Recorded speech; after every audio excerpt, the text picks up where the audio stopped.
Okay, well, thank you very much, Madam Clerk. Good evening, everyone, and welcome to the City Council meeting on Monday, August 26, 2024.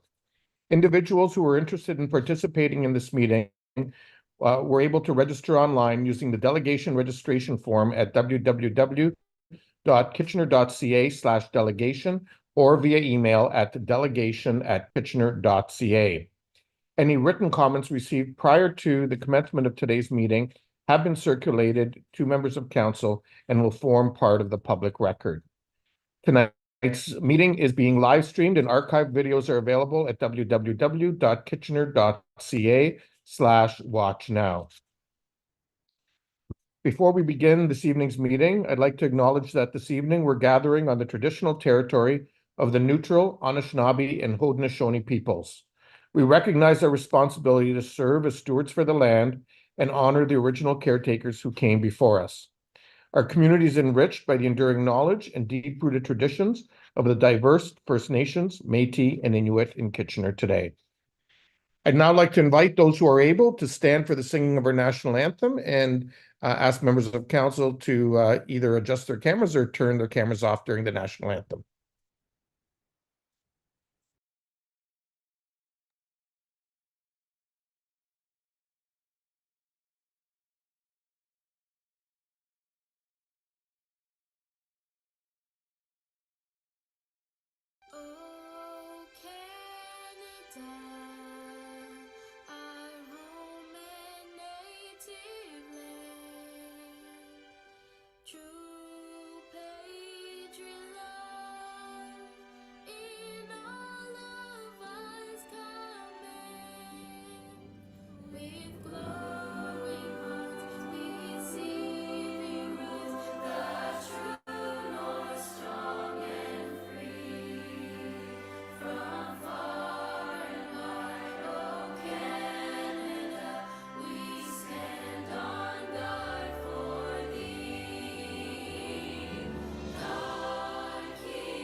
Thank you, everyone.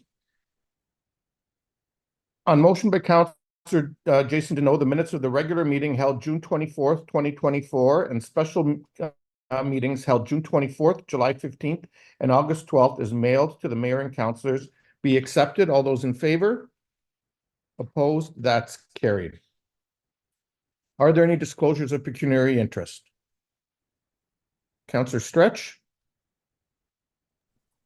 Yes, item 7.1M, the proposed update to the Heritage Grant Program.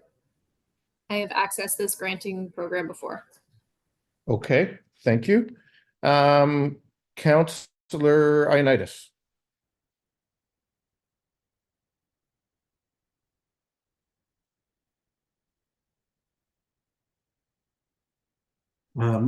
Yeah, Mayor Vandenbeck, my conflict is I don't have my agenda up. I'm still trying to bring it up, but it's the item dealing with the nonprofits for tax relief. Okay.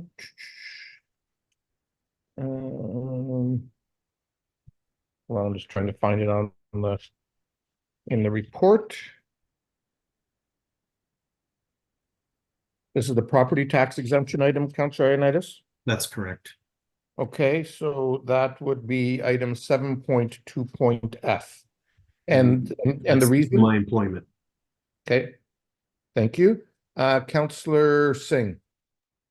Thank you, Mr. Mayor. Item number 8.1, and it's a notice of motion from Councillor Chapman on renovation legislation request as I have rental properties. Okay, thank you. And Councillor Michaud. Thank you, Mr. Mayor. It's, I have a conflict at 7.2.f as well as from my employment in case. Okay, thank you. We'll deal with those items separately as we get to them. So with those noted conflicts, we'll move on to the agenda to item 4.1, communications referred to file, and you can see the flag request by the Canadian Polish Congress with respect to the Polish flag from May 2nd to 9th, 2025. Moving on then, there are no presentations. We'll move into delegation. I do want to remind delegations that they have 5 minutes to make their presentations. While all delegations, to all the delegations, while public participation is welcome at our meetings, we're committed to engaging in respectful and constructive dialogue with members of the community, and conducting yourself in any of the following manners may result in immediate removal from the meeting: interrupting the mayor, councilors, staff, or other delegations, derogatory statements about the mayor, councilors, staff, or others, and any hate speech or defamatory comments. One last reminder for delegations: please do not take offense if following your presentation there are no questions from council. This is council's time to listen and reflect upon the opinions and ideas shared with us from you, our community members. Council is appreciative of the willingness for all resident engagement, but where possible, any questions being asked by council should be scoped to specifically the discussion matter at hand. I'll now deal with a couple quick items on today's agenda. First of all, 6.4, the notice of intention to demolish the smokehouse at 1478 Trusser Road. We have one delegation, Ms. Karen Dean is here to answer any questions that may exist from council. If there aren't any questions, and I don't see any hands up, can I ask either Councillor Michaud or Councillor Chapman to move that report, because you're the two members on the committee? Councillor Michaud, go ahead. Thank you, Mr. Mayor. Yeah, I'll move that the smokehouse be demolished. Okay, thank you. Councillor Chapman, are you seconding it? Sure. Okay, thank you. Any discussion? All those in favor? Opposed? None opposed? That's carried. Thank you. We'll now move on to item 6.3, the heritage permit application for 99 College Street with respect to constructing a rear yard addition. We have one delegation, Mr. Steve Burrows. Mr. Burrows, I understand you have a presentation as well. Welcome.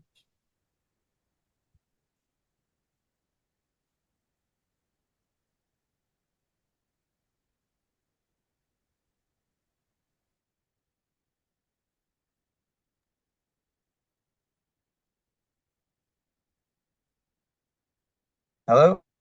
Hi. Hi. Okay. So, Great. really, I'm just here to support the decision of the committee. We have a presentation, but it's not necessary if there aren't any questions of council, really. Okay. Does council have any questions?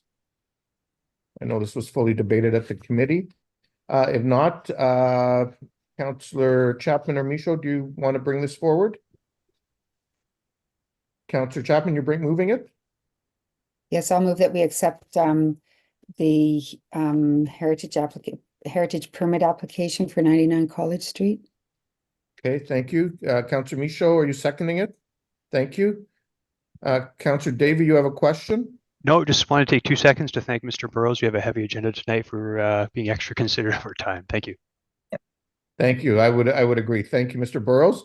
With that, I don't see any discussion. All those in favor? Any opposed? That's carried. Thank you, Mr. Burrows. Thank you. Have a good evening and drive carefully. Thanks. Bye. Okay, we'll now move on to item 6.1, which is the zoning application for 1036, the OPA application and the zoning bylaw amendment application for 1036, 1082, and 1094 Wilson Avenue. There has been a written submission by Ms. KLG that's been circulated to us by the Clerk's Department. I'll now go to our first delegation, and that's Kristen Barrisdale from the GSP Group, and Sean Congdon from the applicant, so there to respond to questions if required. Ms. Barrisdale. Thank you, Mayor Verbenevik and members of council. I don't have any presentation or anything to add tonight. I'm here strictly just to continue to support the staff report and recommendation and answer any questions that technical questions of council or staff that they had this evening. Okay, thank you. Are there any questions for Ms. Barrisdale? Okay, there don't appear to be any. So we'll, I mean, if there's something that comes up later on, we may need to refer to you, but at this point, there aren't any. So thank you to you and Mr. Congdon for being here. Our next delegation is Elizabeth Doran.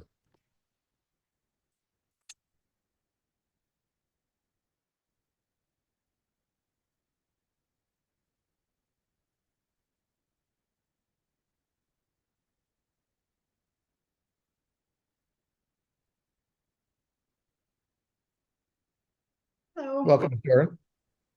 Thank you. So I do have a bit of a thing to say today, unfortunately, but I am Elizabeth Doran. I'm speaking today as a resident of Kitchener. I have concerns about the long-term health impact of reallocating residential parcels for industrial employment use, such as expanding the Colt Canada plant and range and adding a parking lot. The environmental impact study submitted only addresses the impact of the construction phase and added infrastructure on plants and animals in the area. It does not include a long-term environmental impact of expanded industrial operations and does not include a health impact study as far as I understood it.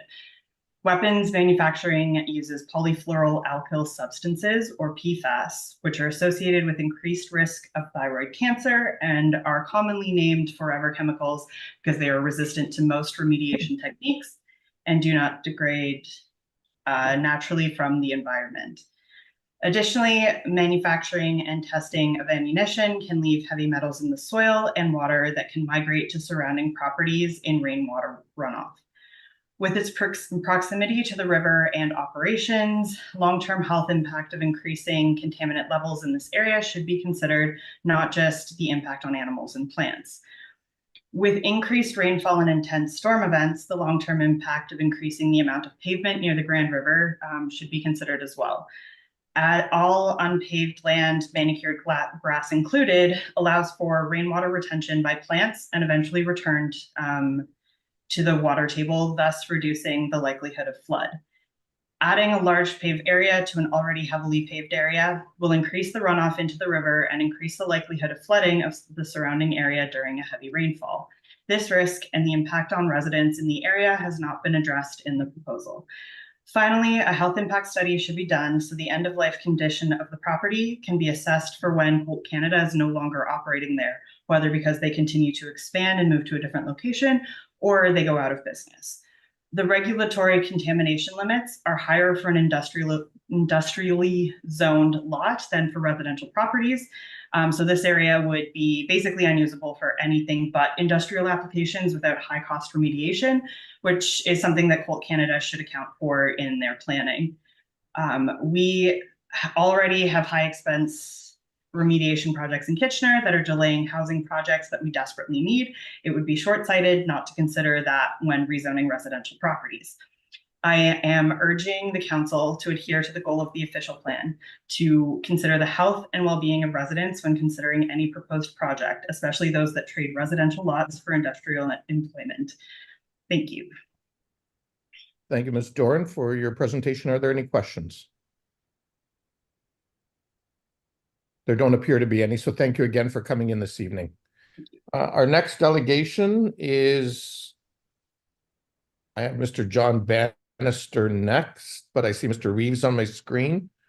Madam Clerk, can you assist? Yes, I can. John has not logged in, so we're just going to move on for this moment. Okay, thank you.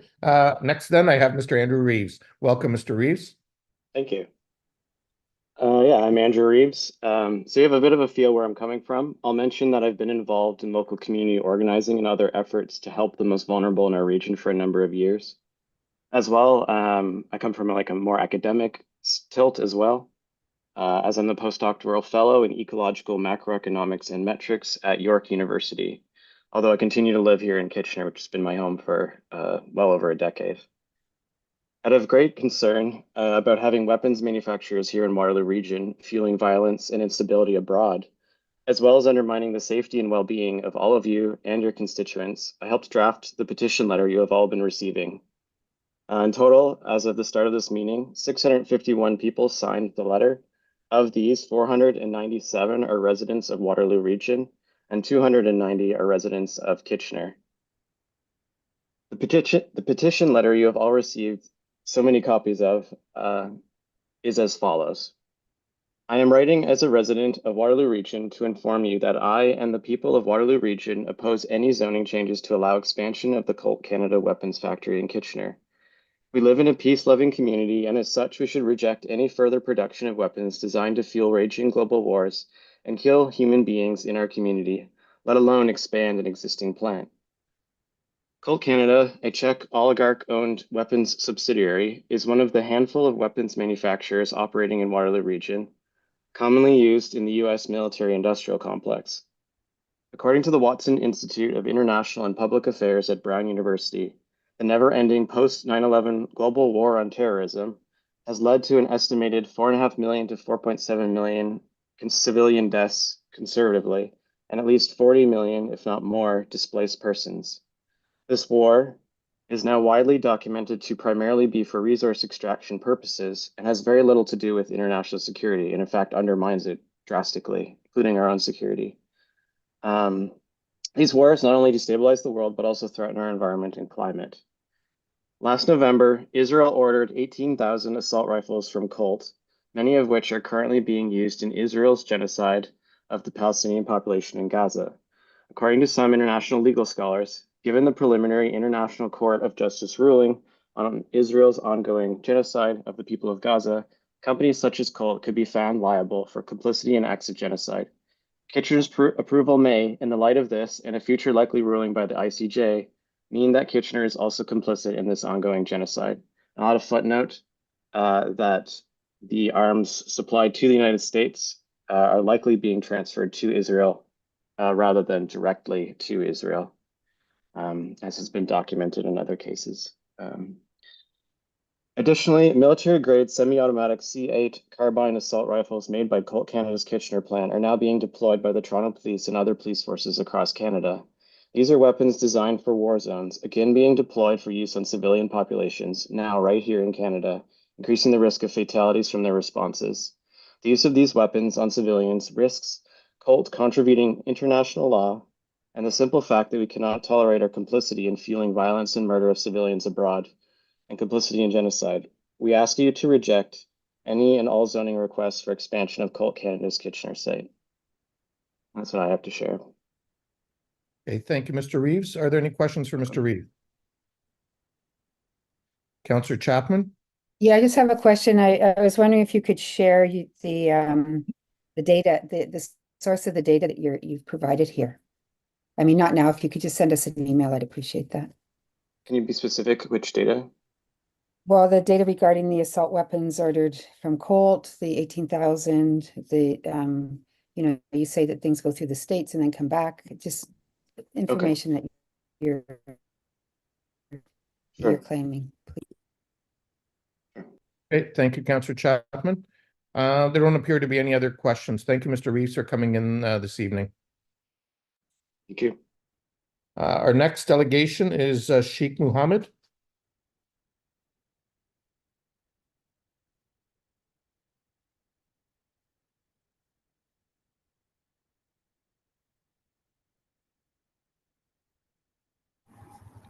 Welcome, Mr. Mohammed. Hi, can everyone hear me?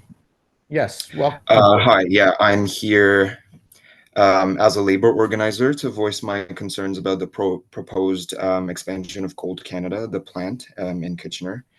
I just wanted to tell the council about some facts. that are front and center in my mind that are not being considered, that don't have anything to do with like zoning bylaws. They have to do with Canadian and international law obligations that are outstanding that have not been considered yet. If this council approves a plan that furthers death and destruction, essentially, and war instead of the interests of the working people of Canada, it will be setting very dangerous and unethical priorities in my mind. While we have a housing crisis in KW, people living hand and mouth on the streets, they're starving, they don't have any shelter during high winter, they freeze to death. It is unconscionable to set land aside for a weapons factory that uses a weapons factory that produces weapons that are used particularly in the oppression of people and their murder and maiming all around the world. It is of particular concern because of the genocide that is occurring in Gaza, Palestine right now. By conservative estimates, about 200,000 Palestinian people have been killed by the state of Israel. That's conservative estimates, directly and indirectly. The most heinous atrocities are broadcasted to us brazenly, gleefully by the perpetrators of these atrocities all day, every day. I will not bore the council with any graphic descriptions. I'm sure all of us are aware about, we've all seen the videos, right? While Colt Canada might not be a major provider of arms and ammunition to the Israeli military directly, it is a provider of mostly small arms and ammunition, Armalite-style rifles and such. M4, MK18, these are like rifles. They're provided to euphemistically called civilian security squads, who are, in common English, gangs of settlers in occupied Palestinian and Syrian territories, principally the West Bank and the Golan Heights, where they threaten and assault indigenous Palestinians. They accompany, IDF soldiers accompany these settlers while they're pouring cement into wells and doing atrocities like that. All of this is happening in contravention of international and Canadian law, against an ICJ ruling, which is like the highest international law body in the world. Media reports are already coming out about Canada using a loophole that has to do with arms supplies to the US to go around its suspension of arms sales and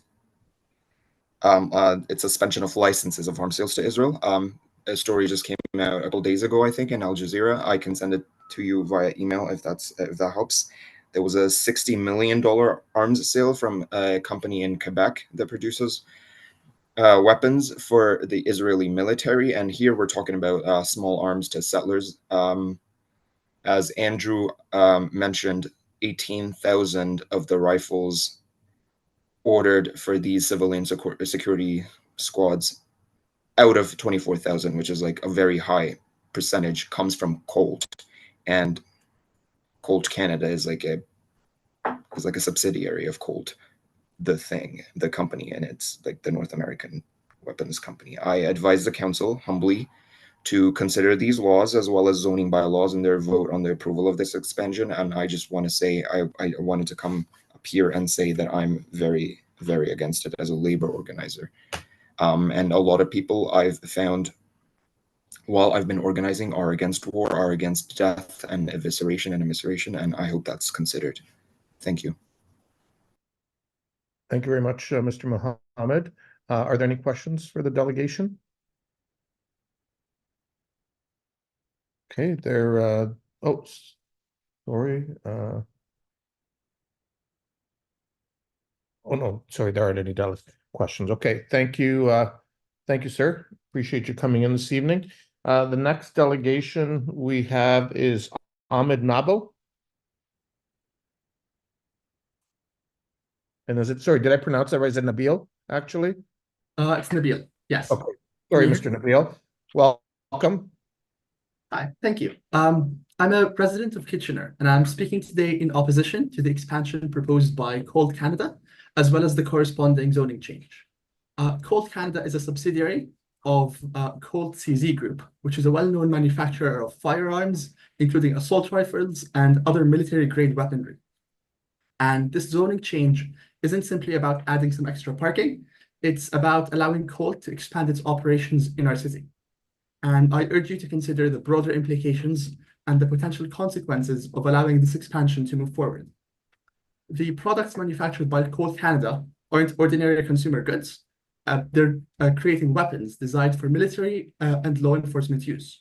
And the proliferation of such firearms has a direct link to the increased militarization of police forces, which has led to disturbing rise in violence against marginalized communities.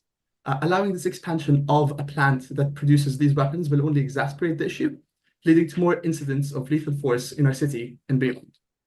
Our community shouldn't be in the business of profiting from the production of weapons that have the potential to cause harm both locally and globally. The expansion of Colt Canada sends a message that we're willing to prioritize economic gains over the safety and well-being of people. We must ask ourselves whether is this the legacy we want to leave for future generations.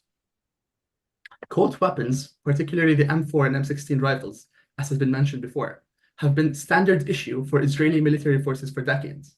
These firearms are instruments of oppression used to enforce an apartheid system that brutalizes Palestinians.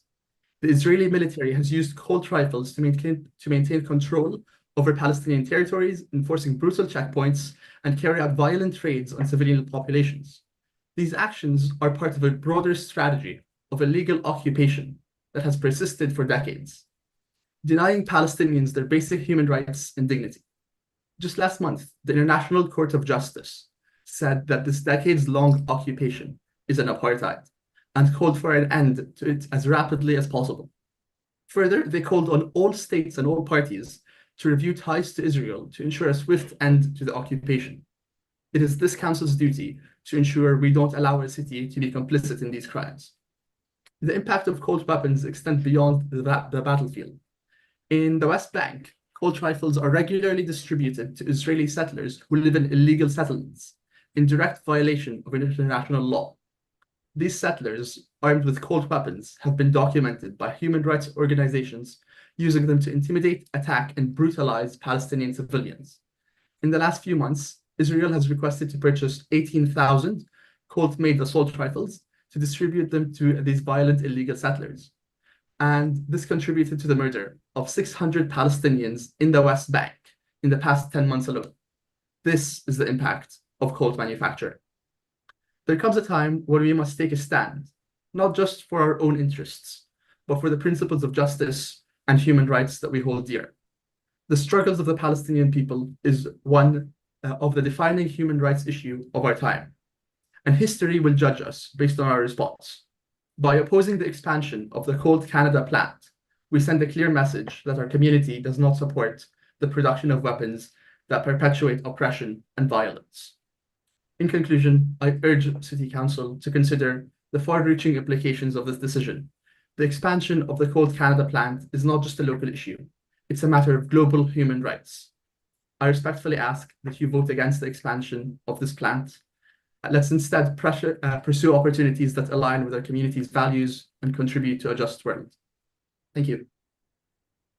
Thank you very much, Mr. Nabil, for your presentation. Are there any questions? There don't appear to be any, so thank you again for coming in this evening. Our next delegation is Ambarish Suresh.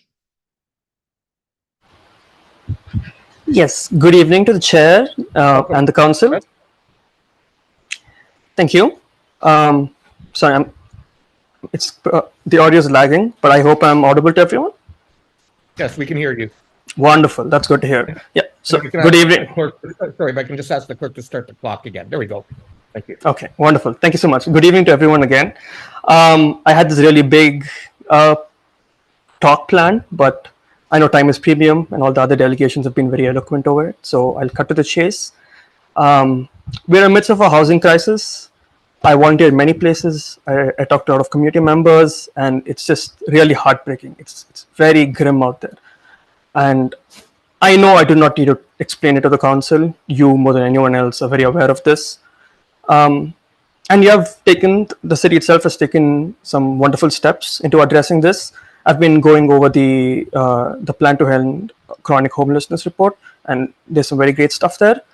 I can't help but to be drawn to focus area 4, and I'm roughly paraphrasing, but it talks about how we need to get creative in addressing housing options for a community and repurposing municipal or local structures or establishing community land trusts.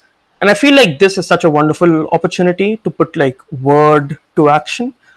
It feels like a missed opportunity that we're turning perfectly good housing land into a car park. It feels like something's gone wrong when there are so many people who are desperate for housing and we have the land and it's been turned into a parking lot. Also, I think the general discussion of the environment, we know parking lots are also awful for the environment. It's just horrible. Another delegate has also spoken about it in more detail, but in terms of the water, it's awful. There are also heat sinks because we're turning all this like land into asphalt, which radiate heat instead of absorbing it, contributing to climate change. And I know that's the last thing we need when extreme weather events are becoming regular weather events. And it seems like we're taking a step back from our SDG goals and all the sustainability things we're talking about. And also car parks encourage a more car-centric culture, which again is stepping away from the future plans we have for Kitchener. So all in all, it seems like we're giving up quite a lot for very little gain. It's only a parking lot and we're losing so much. So I really urge the council to think about the long-term effects of this parking lot and to vote against it. Thank you. Thank you very much, Mr. Suresh, for your comments. Are there any questions? There don't appear to be any questions. Thank you again, sir, for coming in this evening. Thank you for having me. Okay, our next delegation is Mridula Suresh. I hope I pronounced that correctly.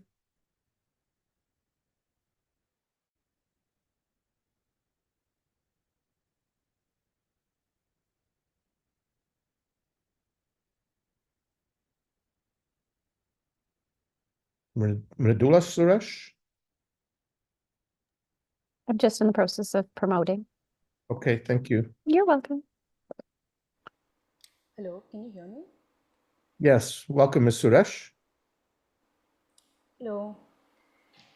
Good evening to the chair and council members. I'm here today to express my concerns about the proposed expansion of Cold Canada in our community. Kitchener has always shown immense commitment to the UN Sustainable Development Goals. Sorry, can you hear me okay? Yeah, we can hear you. Thank you. Okay.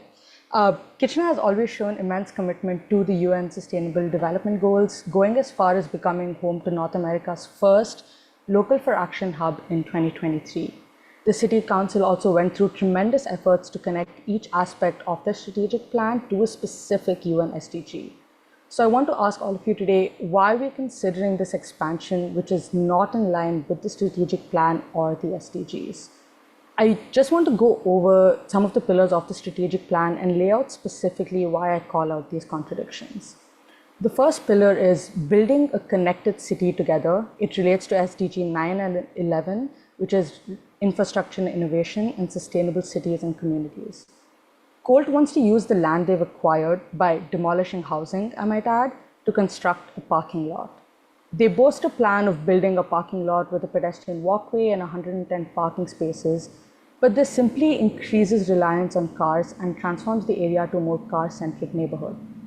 This expansion, if approved, does nothing to further our plan for housing for all or localized transportation. Secondly, the next pillar is to foster a caring city. This relates to SDG 3 and 10, good health and reduced inequalities. This includes a specific item that is to advance truth and reconciliation. How can we have a strategic focus on advancing reconciliation while at the same time approving the expansion of a company that is the major supplier of weapons to the RCMP, particularly the Community Industry Response Group, a lesser-known unit of the RCMP that brutally silences Indigenous land defenders in British Columbia on behalf of big resource extraction companies. And this is not coming from me. In the RCMP's own words, they exist to provide strategic oversight and addressing energy industry incidents. How can we justify working towards reconciliation while actively supporting violations of the UN Declaration of Rights of Indigenous Peoples?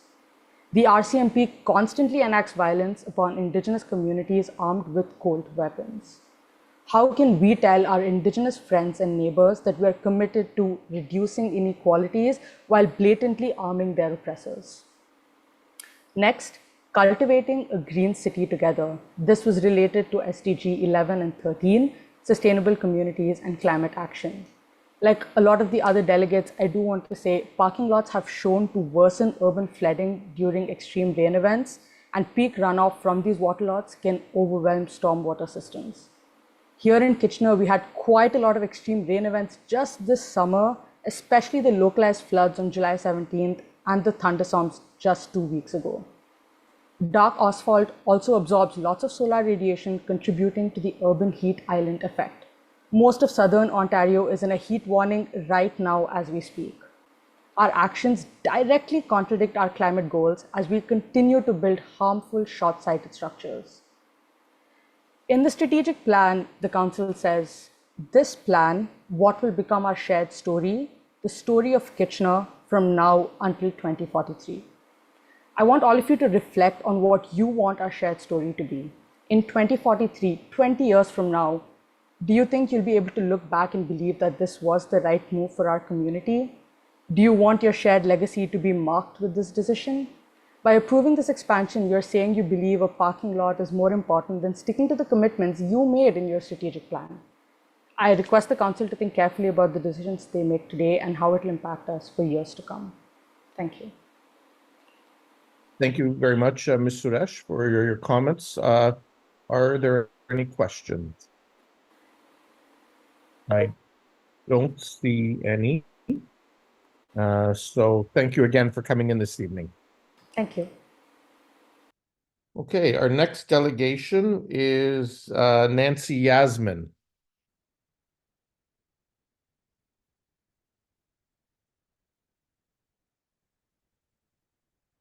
Welcome, Ms. Yasmin.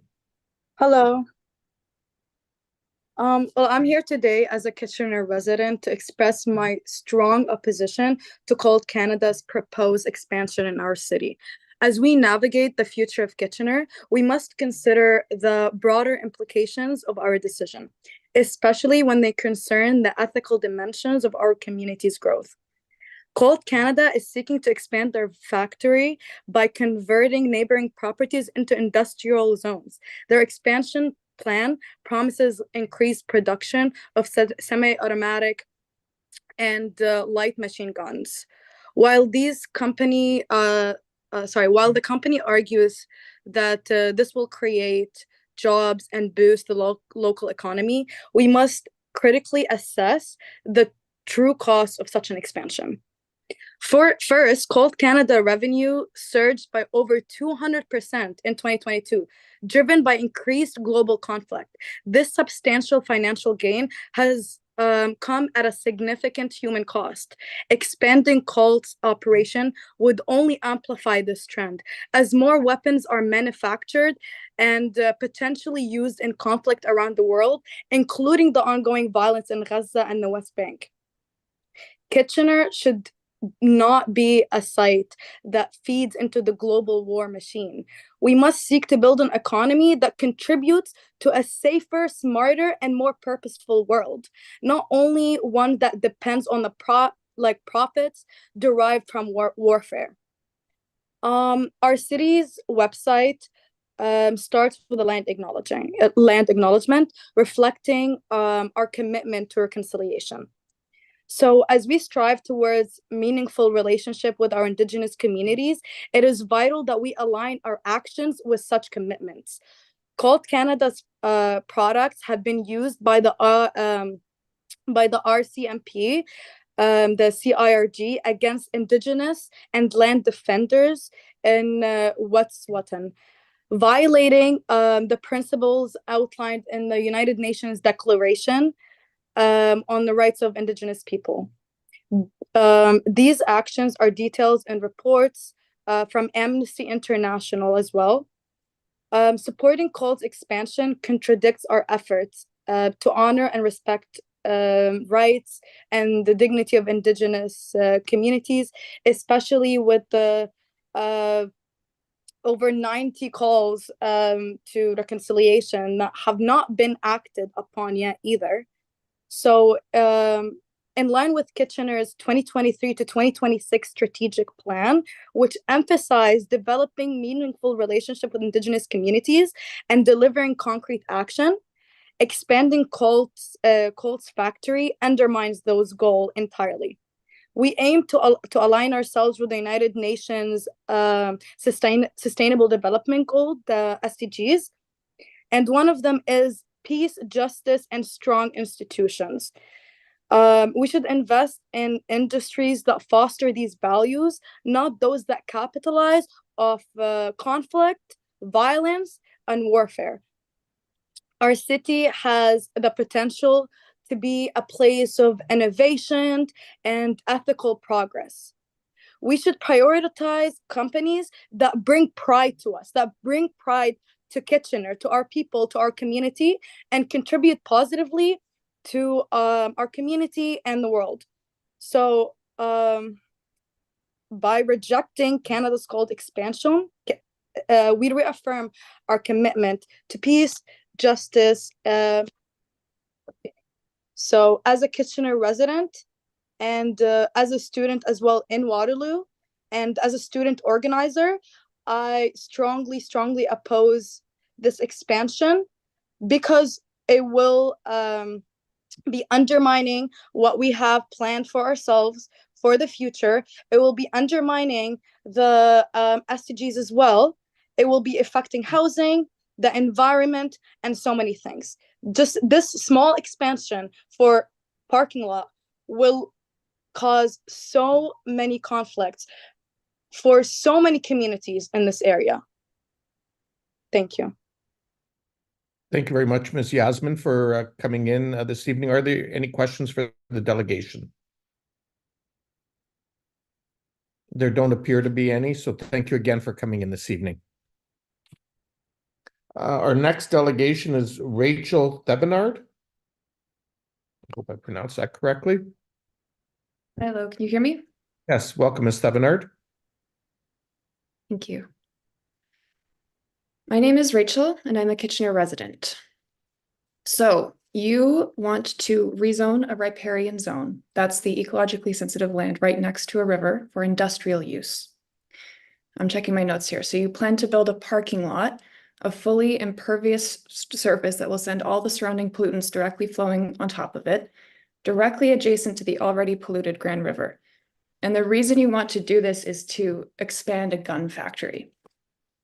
To my knowledge, you have not done a cumulative impact assessment. The Grand River is an important cultural and recreational site for many people.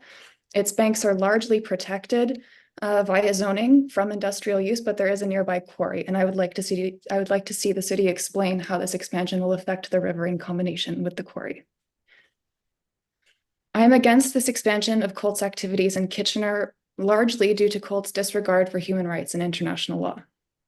Colt arms settlers in the West Bank in clear and flagrant violation of international law and Canadian foreign policy.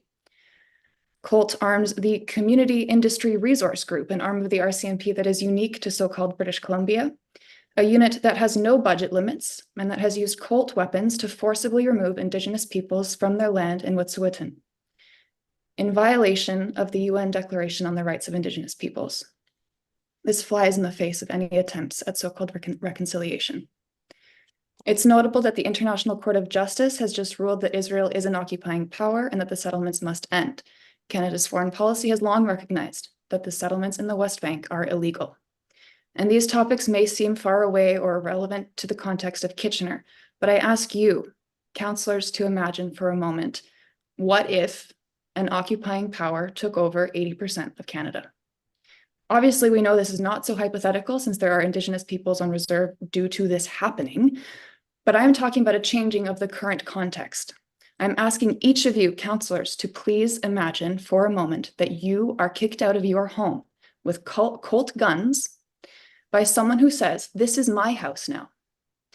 And for those who don't know, this is the reality in the West Bank. Any Jewish person in the world can claim aliyah, the right of return, and move to Israel, go to the West Bank, and kick a Palestinian family out of their home with full support of the Israeli military and with Colt weaponry, and then live in that home.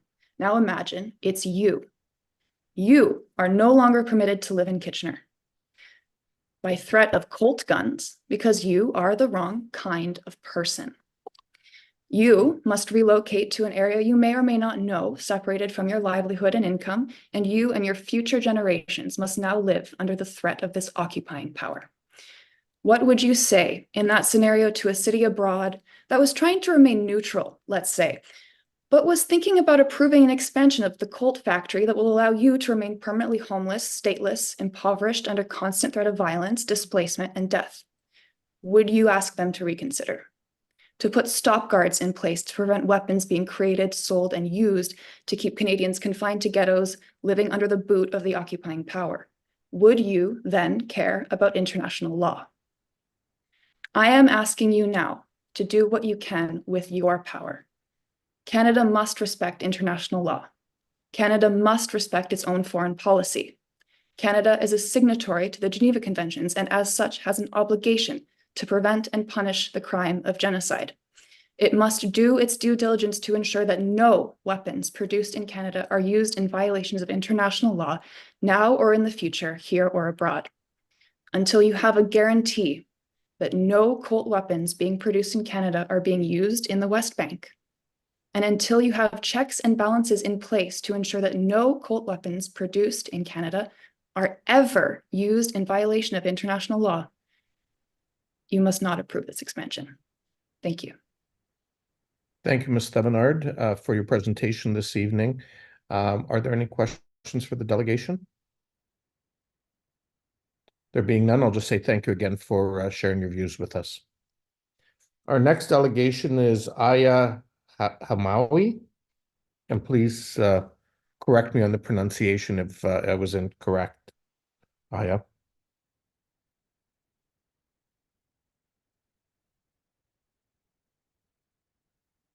You're muted. No, that was good. Thank you. I just want to say hello to everyone and thank you for this opportunity to speak here at the council. I'm speaking here as on behalf of the Palestinian Youth Movement, a transnational grassroots organization made up of Palestinian Arab youth that are fighting for the liberation of Palestine in the diaspora. We have been organizing locally in Kitchener and as well as Waterloo for the past year, but I'm also here as a resident of Kitchener. We are approaching almost a year of this genocide, which we have witnessed unprecedented levels of destruction, devastation, and death towards the Palestinian people in Gaza. We have seen the death of over 186,000 Palestinians. One of the lead contributors is Colt's role in arming of the IOF. Colt has been providing the Israeli military with weapons since 1973. This has been extensively documented by Israeli human rights group B'Tselem, that has the weapons produced by Colt are the very same weapons used to kill Palestinian men, women, and children. These are the weapons. These weapons are tools used to help further the murder and displacement of the population in Gaza. Colt Canada, as a subsidiary of Colt CZ Group, is tied completely to the apartheid and genocide in Gaza. As a resident of this city, I do not support any kind of expansion by weapons manufacturers like Colt in the city. We should not be complicit in this genocide, and by approving this request for expansion, we are doing just that. Right now, Israel is being held at the ICJ and ICC for their war crimes and of genocide. Approving this expansion could hold you liable for aiding and abetting war crimes. We're not going to forget who facilitated the murder of our people and whoever who and are held accountable for this genocide, whether by being a soldier on the ground using the weapons, or by being the manufacturer creating the weapons, or by being a city councilor allowing the permits to house the creation of these weapons in this city. So I strongly encourage you guys to think about this role that Colt Canada will play if we approve this request by them. Thank you so much. Thank you very much, Ms. Hamawi. Any questions for the delegation? There don't appear to be, so thank you again for coming in this evening. Our next delegation is Manel Miadi.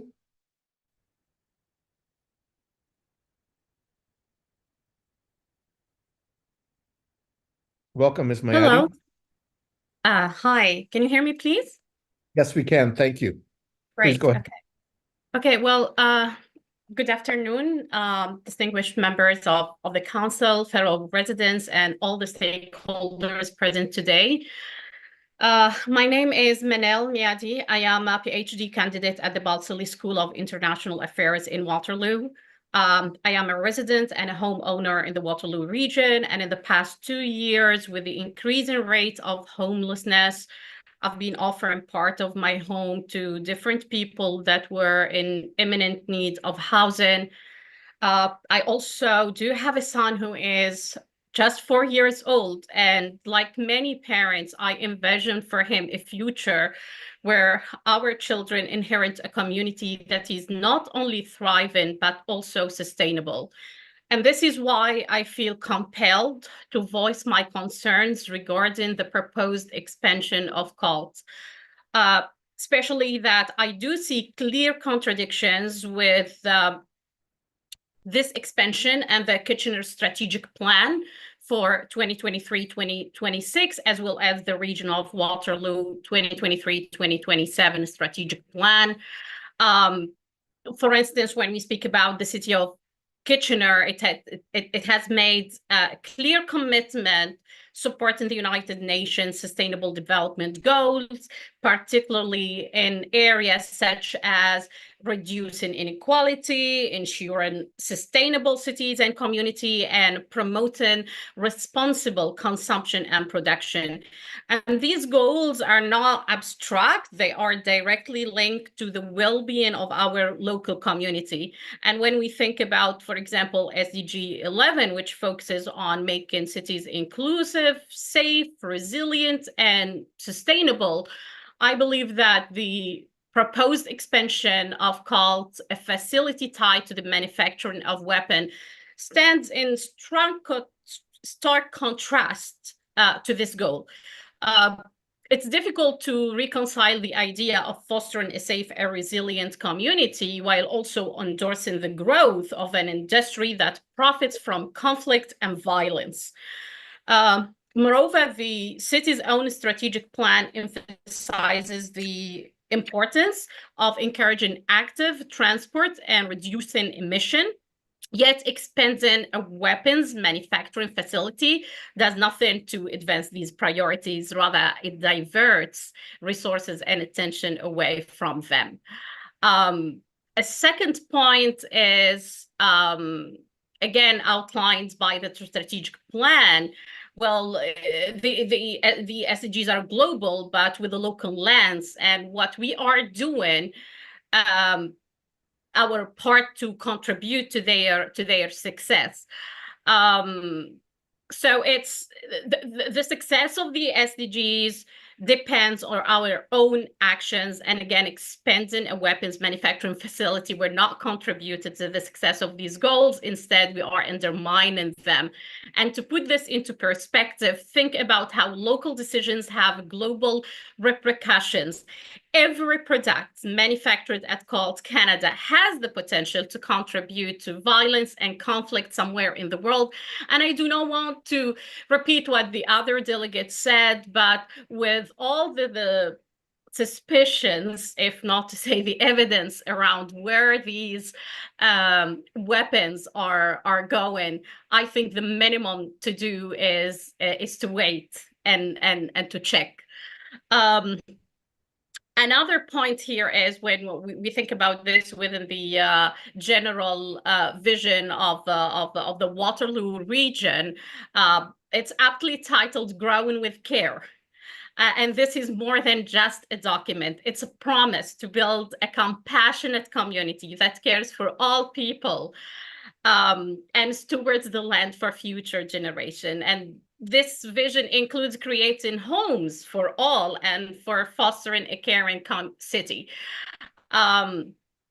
But how can we claim to care for all people when we are simultaneously considering an expansion of a facility that contributes to global violence?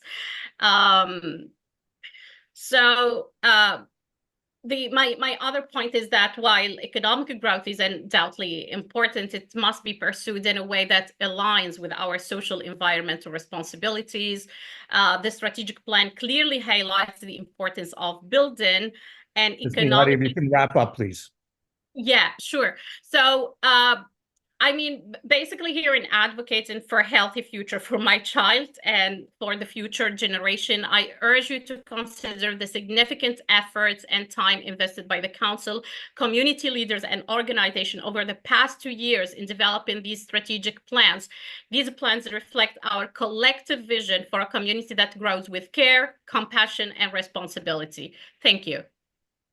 Thank you very much, Ms. Mayadi, for coming in this evening. Are there any questions for the delegation? There don't appear to be any, so thank you again for coming in this evening. Our next delegation is Natasha Nadia Matar. Welcome, Ms. Matar. Thank you.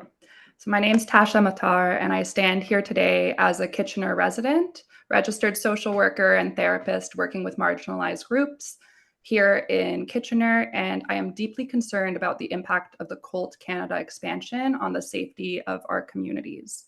While the Council's strategic plan outlines its commitment to deepening the city's understanding of the history and present realities of Indigenous communities and addressing systemic anti-Indigenous racism in our community, it is carrying out the exact opposite by approving the expansion of Colt, which is the weapon manufacturer of choice for the RCMP, who have been well documented to use assault rifles against Indigenous peoples.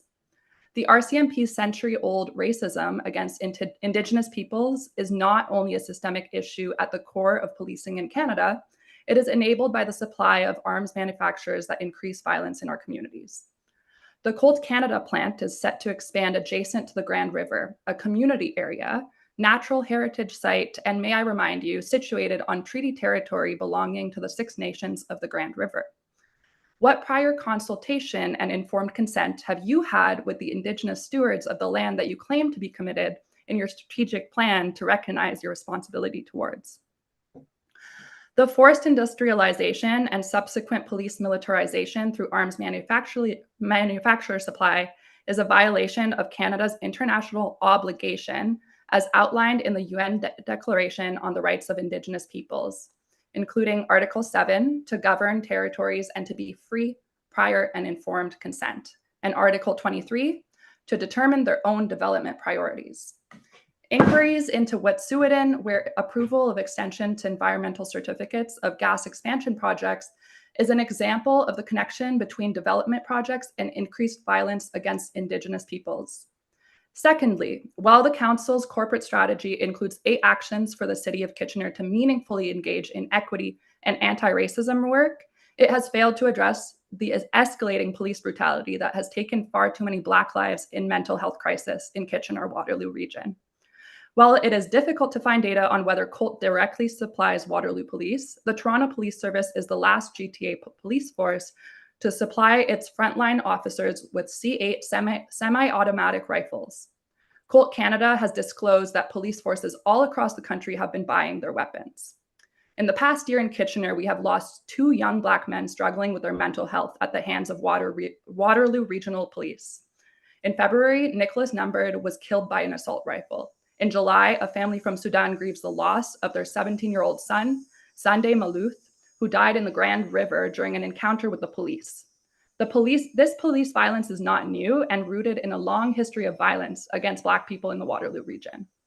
Reporting from the Waterloo Region Record, Jeff Outhitt found that Black people in Waterloo region are nearly 6 times overrepresented when police force is used or threatened. This brutality and violence against racialized people is enabled by the expansion of guns and assault rifles in our communities, rather than the funding of community services and underserved neighborhoods. As a social worker advocating and witnessing the harm of police violence on our communities affected by local and global violence, this deeply concerns me. Reconciliation and combating anti-Black racism will not come at the barrel of a gun. If the City of Kitchener truly cares about reconciling with its Indigenous communities and meaningfully engaging in anti-racism work, it must consult with the communities and recognize the longstanding history of the RCMP with arms manufacturers, understanding the direct link between increased police violence and the expansion of weapons factories. I thank you for your time today, and I respectfully hope that you vote against the expansion of the Colt Canada plant to keep our communities safe, whether it's our neighbors, friends, families here or abroad. Thank you. So thank you, Ms. Matar, for coming in with your delegation. Are there any questions? Not seeing any. I'll just thank you again for making your presentation this evening. And our last delegation on this item is Jacob Priest. Welcome, Mr. Priest.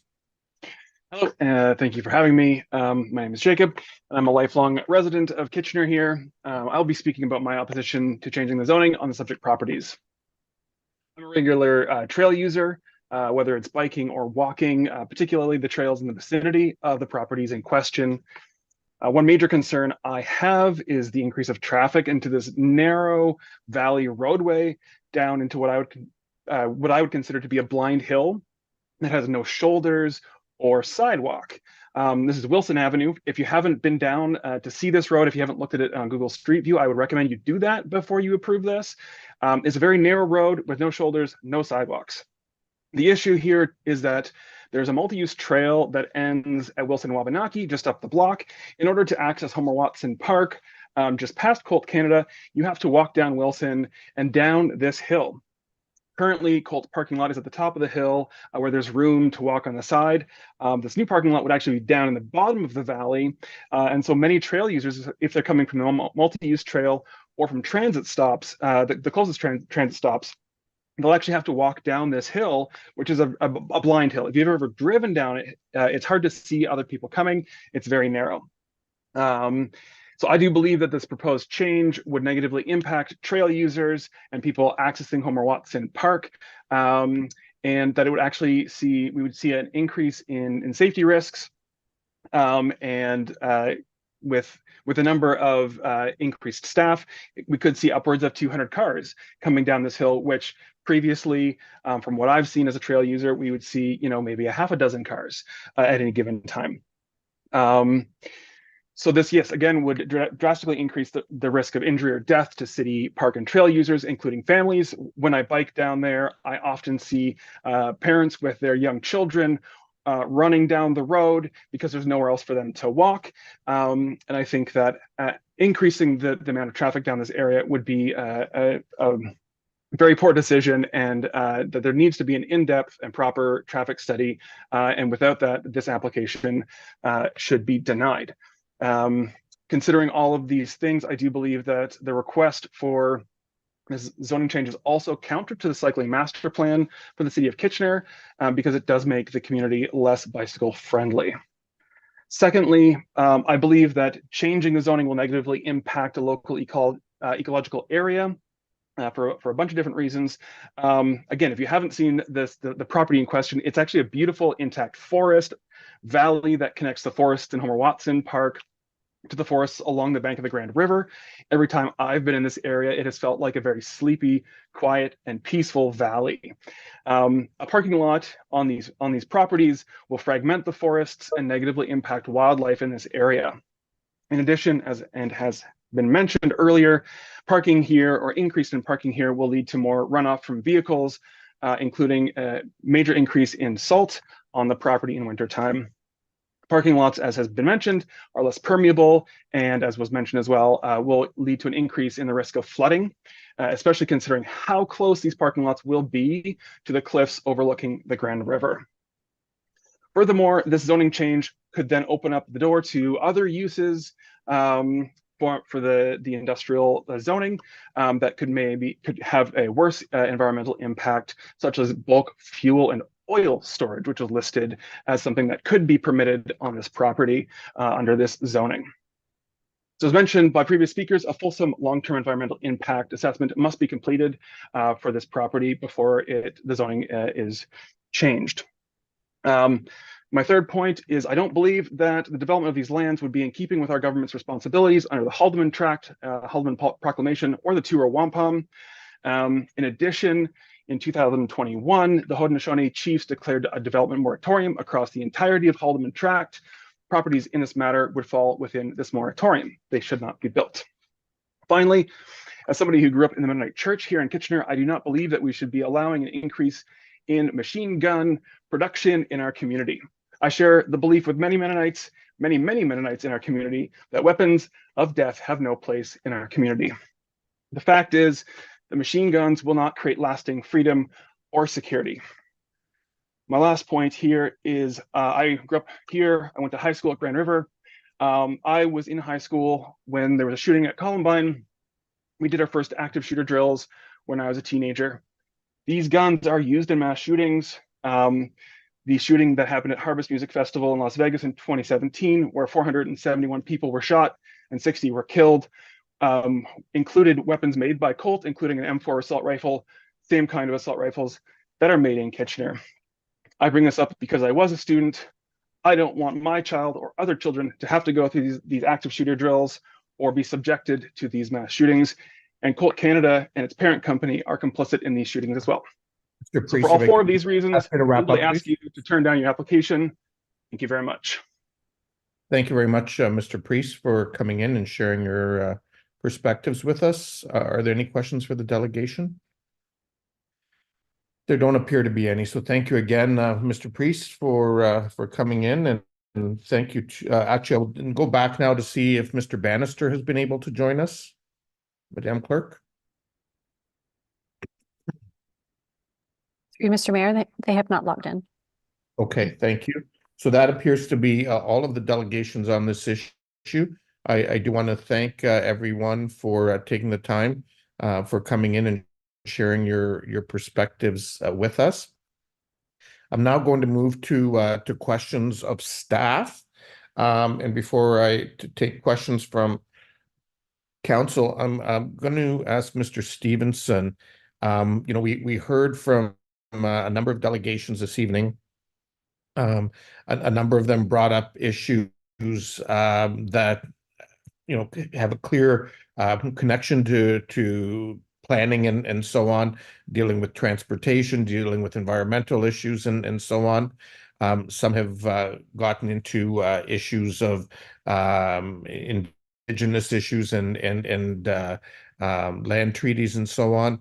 And some have gone into issues of the applicant and its relationship to policing in Canada, as well as some of the geopolitical conflicts around the world. I'm just wondering if, for our benefit, for council's benefit, and as a reminder, as well as for those who delegated and the public, I wonder if you can just refresh everyone around sort of the process around these kinds of applications and what council is able to consider when considering an official plan amendment or zone change amendment.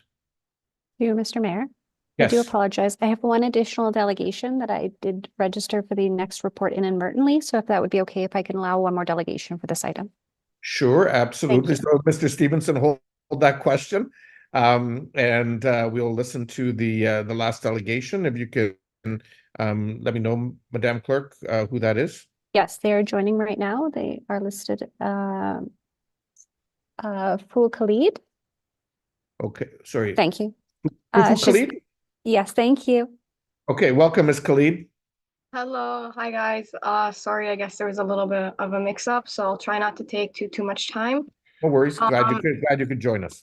Absolutely. So I want to just kind of start by thank you all so much for providing me this opportunity to speak today. So I would say that, it goes without saying that we're all here and passionate about this issue due to our strong love and appreciation for the city that we all call home, as you've heard from many of the other panelists today. So for those of you who may be unaware, although a lot of people have covered it, the city publishes a strategic plan. And this plan is intended to guide all of our goals, visions, and hopes as a community. And it is our compass for all major proposals and ideas. Part of this current proposal is for our city to meet the SDG targets set out by the United Nations, and some others have covered it as well on this call, but I'd like to go in a little bit more depth. So in the 2023 to 2026 strategic plan, the city of Kitchener actually state that the SDGs are global, but they have a local lens, and we are doing our part to contribute to their success. all the SDGs have targets directly related to their responsibilities of local and regional governments through our delivery of direct programs and services. Therefore, I believe it's the job of this council to ensure that all of its actions align with the stated goals and all items directly referenced by the SDG targets. And I would assume the majority of you here would agree with that statement as well. So to kind of get into a little bit more detail, Goal 16 of the Social Development Goals is to promote peaceful and inclusive societies for sustainable development. So as many have covered, Colt is a weapons manufacturer that manufactures both M4 and MK18 assault rifles, arms that have been linked to war crimes and violations of international law. The very same crimes that Goal 16 actually aims to eliminate, which we are signed on to. Specifically, Target 16.1 states to significantly reduce all forms of violence and related deaths everywhere. So this applies locally and across the globe. As a supporter of the SDG targets, the city must reject the expansion of weapons manufacturers complicit in the murder and deaths of innocent people in Canada and across the globe, as many others have covered on this call. Now, speaking from an environmental and social impact front, I know that we as a city are working very hard to prioritize sustainable development and action, and I truly believe that this expansion is a direct contradiction of those values. So I'd like to call to your attention actually several SDG goals that we would be in direct contradiction of. Firstly, Goal 11 focuses on the need to create sustainable and inclusive cities. Goal number 14 is the need to conserve and sustainably use the ocean, seas, and marine resources for sustainable development. And many people here have expressed the concerns of this project in proximity to the Grand River. And Goal 15 focuses on the need to protect, restore, and promote sustainable use of terrestrial ecosystems. And many others have also covered the impact that this will have on our forests and very sensitive landscapes. In my opinion, there is no way we can promote equality and inclusive cities and protect our natural ecosystems by expanding an industrial weapons manufacturing plant at the expense of what would essentially be single-family housing, especially considering the current climate of housing unaffordability and the large-scale loss of natural land, which I don't think I need to kind of go over with you guys. We've seen the loss of green space in our area and surrounding regions. So to conclude, I'd like to first thank you all so much for your time. And I encourage you to take into account the targets that we have all signed on to and are so proudly promoting. To achieve our goals and maintain their spirit, we must vote against this proposal. I know that our city councilors, you all here, I've seen your faces. You all seem like you care a lot about our city. I know that you will choose to cast a vote that is representative of your stated values, as well as the values of all community members, a lot of which have spoken today, representing hundreds, if not thousands of people. And I know that you will be all taking that into account as you move forward with the vote for this proposal. So thank you again so much for your time, and I'd like to keep it short and sweet. Thank you. Thank you very much, Ms. Khalid, for coming in. Are there any questions for the delegation? There being none, I'll just thank you again, along with the others who have delegated this evening. We'll now go back then to questions of staff. And I did ask one initial question of Mr. Stevenson. So if he can come back, and that question was really just to focus around the process and what are the things that council can focus on when considering a official plan amendment or zone change amendment application. Thank you, Mayor. I think it's important to know that the decisions in front of you this evening are that of an official plan amendment as well as a zoning bylaw amendment.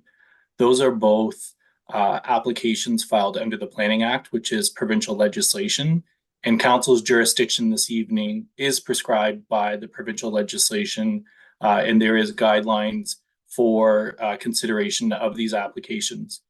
In our staff report, we outline the planning recommendation and our position in terms of compliance with the Planning Act, the provincial policy statement in the province of Ontario, the growth plan, the regional official plan, and our city's own official plan.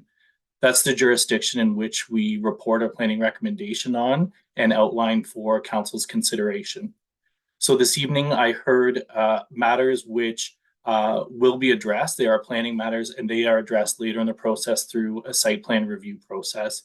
I think we heard rightful concern for the treatment of the natural heritage conservation area and how development could be integrated, and the protection of natural resource features like the Grand River. So as we would with any site plan application, parking lot design is carefully reviewed, and it's designed by civil engineering, carefully reviewed by our own engineering staff. Rainwater and runoff from vehicles is not considered to be clean water. It has to be captured and treated before ultimately being discharged. So I appreciate the concern for the water from the parking area being discharged into the Grand River, but our policies would not allow for that to happen, no matter what the use might potentially be.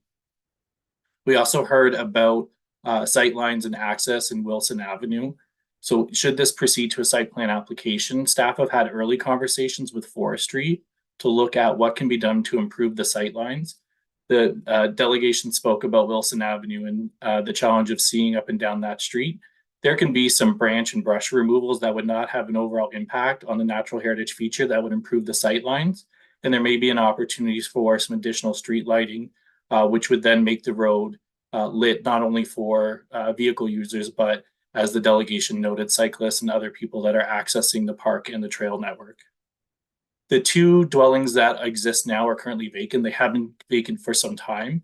We did review those buildings. Our senior heritage planner reviewed them, and they are not historically significant, and they are vacant. So no one is being displaced as a result of the removal of those two dwellings, and they are owned by Colt Canada. All development has to be outside of the natural heritage features.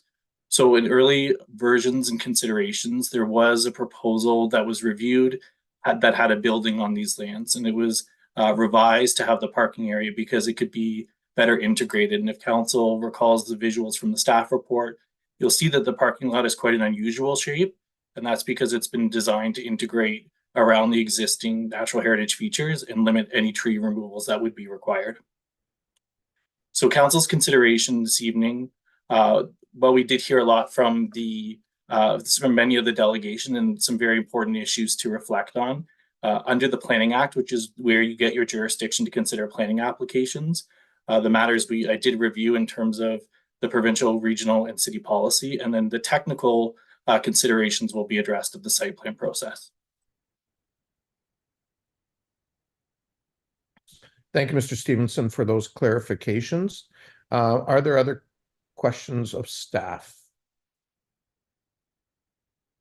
Councillor Chapman. Yeah, thank you. Oh, sorry. Hello? Oh, yeah, sorry, Councillor Chapman. I was trying to put your hand down and I accidentally muted you. Please go ahead. Not a problem. So my first question comes from something that was mentioned by one of the delegations about consultation with Indigenous people. And I don't seem to recall in the report any reference to this. I was wondering if staff could speak to that, please. Through you, Mr. Mayor. So staff are currently in dialogue with our Indigenous communities to determine the best and the preferred consultation member with consultation method with each of our Indigenous communities that will participate. We're in early conversations as part of our new official plan, which was launched earlier this year. We have established relationships as a result of the regional official plan with our Indigenous communities, and we're going to continue that work in building those relationships. And there is ongoing work on determining engagement methods, and we'll be reporting back to council when we do implement those changes. So there's no information that you can provide to us regarding any consultation that you've had with them up to date to this date on this particular site plan? So there hasn't been specific engagement on this particular application to date. The conversations with our Indigenous communities are around consultation methods and development applications moving forward. So we have to build the relationships, determine our practice, and then implement that new procedure once it's established with our Indigenous communities, informed by them as well. Okay, my second question had to do with, again, a comment made by one of the delegations about a health impact study. And it's, so we do an impact study to do with the environment, but not, I think the argument was that we need something more inclusive that, or more comprehensive, that would include a health impact study. Is that being done, or is that something that would be considered? Through you, Mr. Mayor, there was no health impact study that was required as a result of this application. We didn't identify the need for one. It's important that to note that the building code and our own development standards have evolved and will limit matters such as emissions and pollutions. And there's other provincial standards and guidelines that need to be met for manufacturing and for different noxious employment uses. So there are provincial standards that have to be met that aren't within this jurisdiction, and it's not something that we evaluate as part of a land use change. They are done at the technical stage. For example, if exhaust chimneys or any filtering needs to be done on any of the HVAC or air circulation, those would be regulated by the province and determined at that time by the province. Okay, I guess I just have one last question, and I brought this out at the PSIC meeting, and that was the fact that the GRCA recommended a deferral. And I just wondered, could you just reiterate whether their questions and concerns had been addressed? Because I don't think in our package for the council meeting, we had any written documents to show how they were addressed. Yes, through you, Mr. Mayor, I can confirm that we had follow-up conversations. There, you'll recall that at the PSIC meeting, the comments that were attached to the report were several weeks old, just at the nature of when comments are attached to the report. So we had a verbal conversation with GRCA prior to the PSIC meeting, and then there was follow-up conversations as well and confirmation in writing, and I'm happy to circulate that to council. So GRCA has no concerns, and we've confirmed that. Thank you.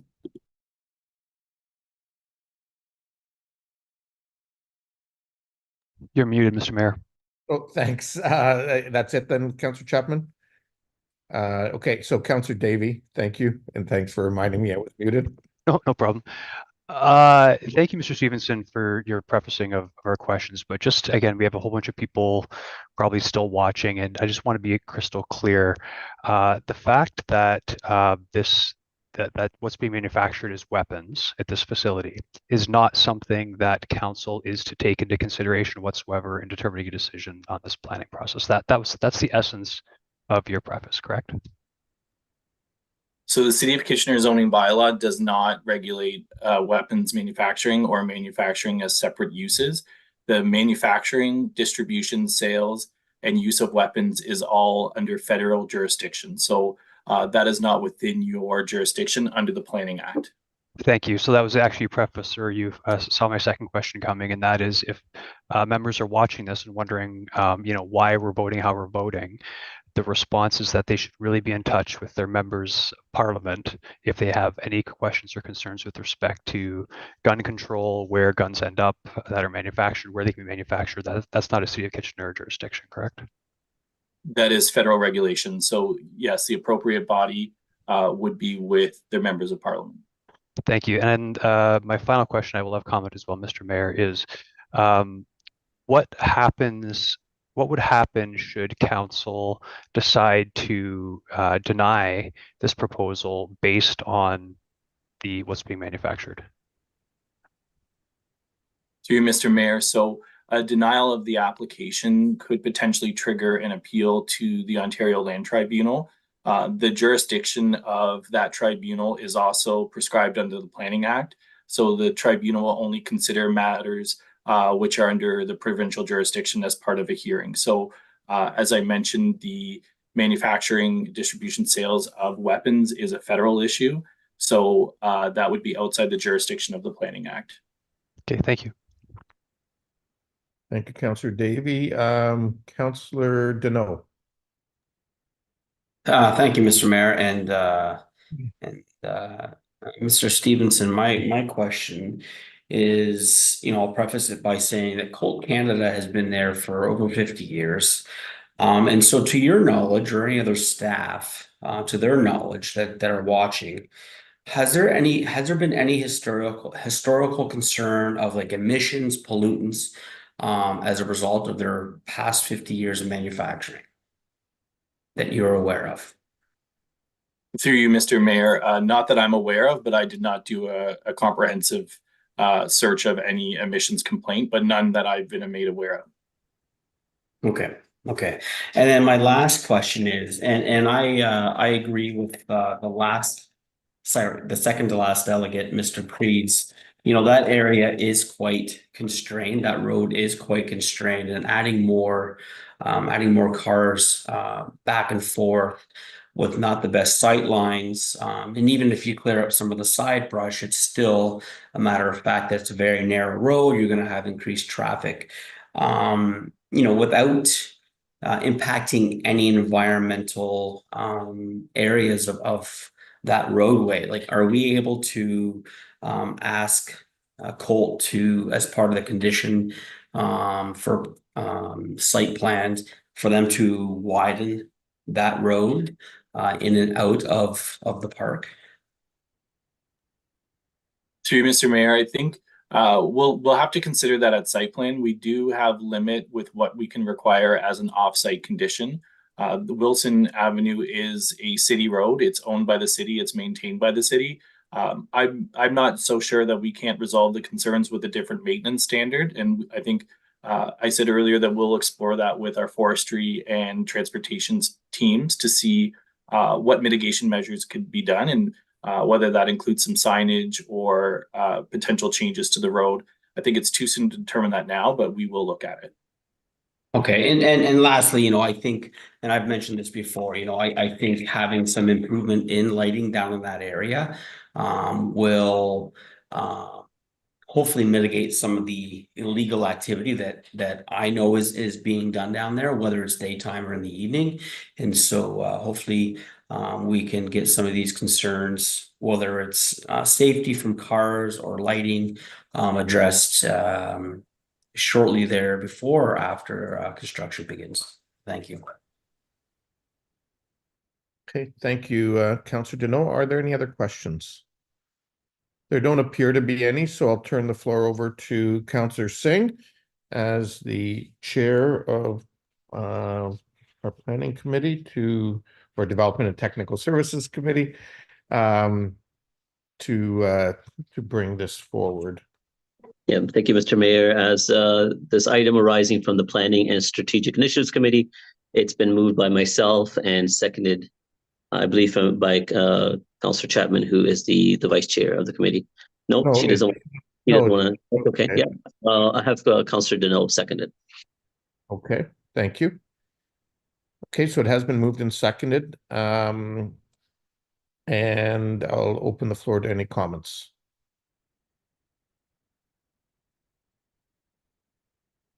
Are there any comments?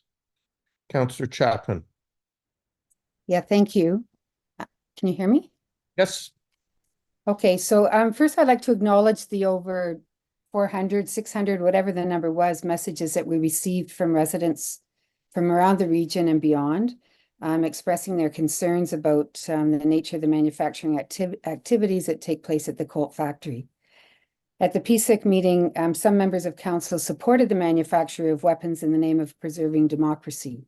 Your messages tell a different story, so thank you. I think the delegations have done a great job at talking about the strategic plan and the sustainable development goals and tying them together. And so I won't speak to that, to those two items at this moment. But that said, I will not be supporting this application for the following planning reasons. First of all, it calls for the demolition of 2 residential homes. And while they may not be occupied right now, they are homes. They could be occupied. The owner has chosen to leave them vacant. And as we all know, we have a housing crisis in the city and the region right now. The second reason is because I believe that the expanding a parking lot into this area goes against the active transportation strategy. You know, we have public transportation, we have cycling and other means of transportation that we are promoting and building infrastructure for. So building a parking lot is not in keeping with our active transportation strategy. The third reason is that in 2022, if I'm not mistaken, we approved the zoning bylaw for these very properties. And that meant endless hours and taxpayers' money to come up with a plan that we all agreed would be the best plan for the properties around the city. And here we are changing our own plan to change the zoning in this property from residential, which would provide for more housing, or the building of more housing, to industrial. So these are the main reasons. The other reason, which has also been talked about extensively, is the environmental impact of paving over a sensitive natural area adjacent to a natural heritage conservation area. And I think one of the submissions that we received from KLG did a really good job of talking about the clauses in the official plan, and what was the other document she referred to? Yeah, the official plan, where she referred to the natural heritage environmental management and a few other clauses in our official plan. So for those reasons, I will not be accepting this or supporting this application. And again, like I said, thank you to all the delegates who have brought to our attention their concerns around, you know, what actually goes on in the building itself. So thank you. Thank you, Councillor Chapman. Any other comments? There being none, I'll take the vote. All those in favor? Those opposed? That is carried. Okay, we'll now move on to item 6.2. The Waterloo Region Community Greenhouse Gas Inventory, DSD 2024-252. We have 4 delegations after the presentation. There is one delegation, Kai Reamer Watts, the People's Climate Foundation, who no longer was able to join us. And their written submission has been forwarded to members of council. And that will form part of the official record of this evening's meeting. I'll now call on Kyra Chisholm from Climate Action Waterloo Region, who's here to do a presentation, and is joined by Patrick Gilbride, the Executive Director of REAP, who's a co-leading organization of Climate Action Waterloo Region, who's also in attendance to assist perhaps with any questions. So with that, is it Kyra or Kira? It's Kira. Yeah, thanks. Kira. Okay, sorry, Kira. Go ahead. Thank you. Welcome. Thank you. I'll just wait. Yeah, there we go. Okay. Good evening. So I'm here presenting today the plan manager of the climate action of our community greenhouse gas inventory for the year 2022. Next slide, please. Climate Action is a collaboration between local organizations, municipalities, and community members focused on climate change mitigation in Waterloo Region. We are co-led by both REAP Green Solutions and Sustainable Waterloo Region as a collaborative partner.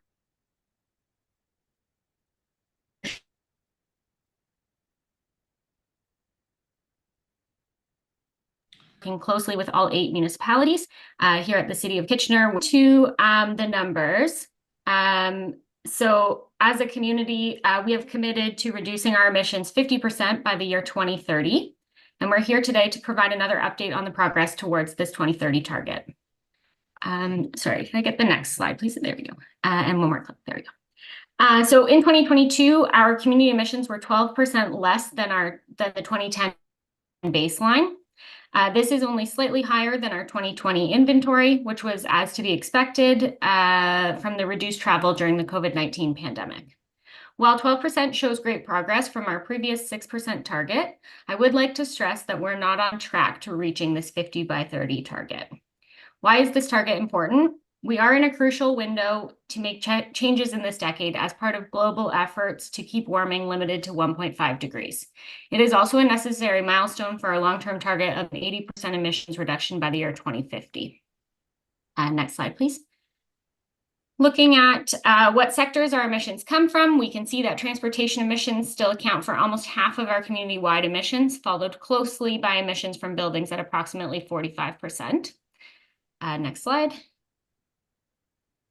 So if we look at our emissions in more detail over time, we do see that slight dip in 2020 that I previously referred to, and slight increase to now. And the transportation section, which is in green, is further broken down to highlight the emissions by vehicle type.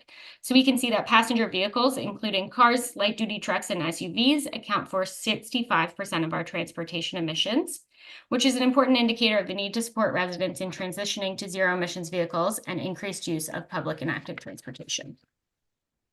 Next slide. So if we look more closely at the transportation emissions data, we do see some improvements due to lesser average distances traveled, resulting in slightly improved emissions for transportation. But interestingly, the trend of purchasing larger vehicles is limiting our progress with lesser fuel efficiency in light-duty trucks and SUVs than there are in cars. Next slide. So for building emissions, in orange, industrial, commercial, and institutional buildings account for 60% of the total building emissions, and residential the other 40%. And if we go to the next slide, we can see this graph shows the changes in emissions from each energy source from our baseline year to 2022. We can see that natural gas accounts for the most significant proportion of emissions from ICI and residential buildings. Gasoline and diesel are the next highest emitting sources, most of which is from the transportation category. Next slide, please. So as a reminder, Transform is our community climate action plan that outlines actions in more detail for Waterloo Region's transition to an equitable, prosperous, resilient, and low carbon community. Next slide. So how can we get back on track? Firstly, reducing emissions is an all hands on deck approach. Solutions are the responsibility of everybody, every elected official, every municipality, and every organization. We also need to engage residents to participate in climate solutions. From this inventory, it's clear that we need supportive policies, community program incentives, as well as strong advocacy to upper levels of government to drive less, enabled by robust public transit and safe active transportation networks. And this investment must be paired with an increased adoption of zero emissions vehicles for personal fleet vehicles as well as equipment. And if I can get 2 slides ahead. To support accelerated emissions reductions in buildings, we need supportive policies, community programs, and incentives, again, as well as strong advocacy to upper levels of government, to use less energy by making improvements to building envelopes and to use energy more efficiently. Some examples of this is the adoption of ambitious high-performance development standards, district energy and low-carbon thermal energy projects, as well as the Kitchener Utilities Clean Energy Transition Strategy.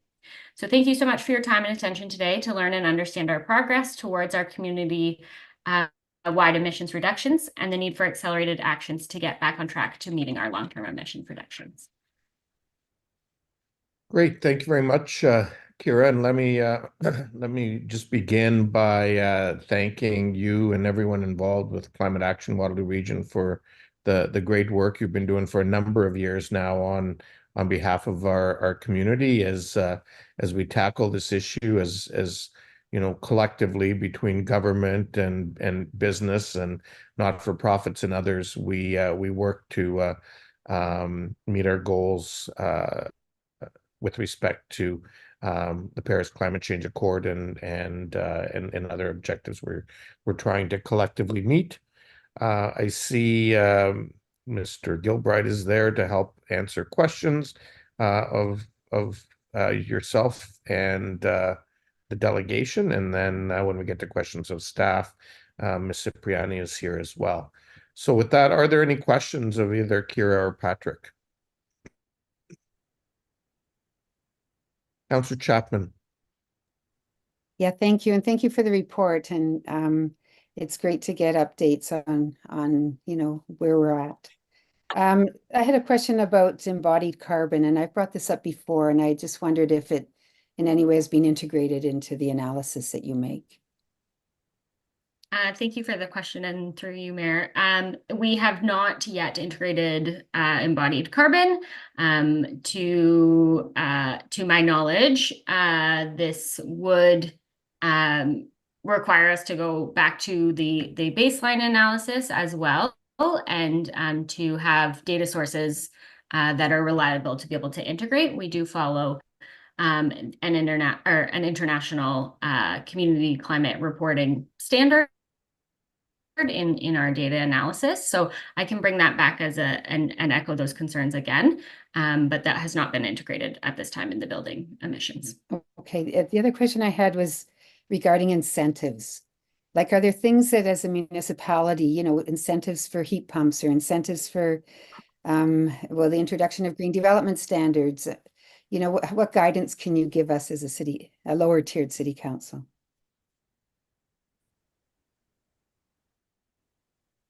Yeah, I think there are sort of many great examples. I heard recently from a community member who was inquiring about incentives for electric bikes, e-bikes, which is a great example of enabling people with that decision to use active transportation with more accessibility.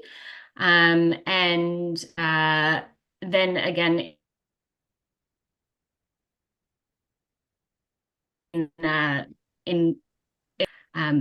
heat pumps and any clean energy generation would be a recommendation, and within Transform WR as an action that we need to take.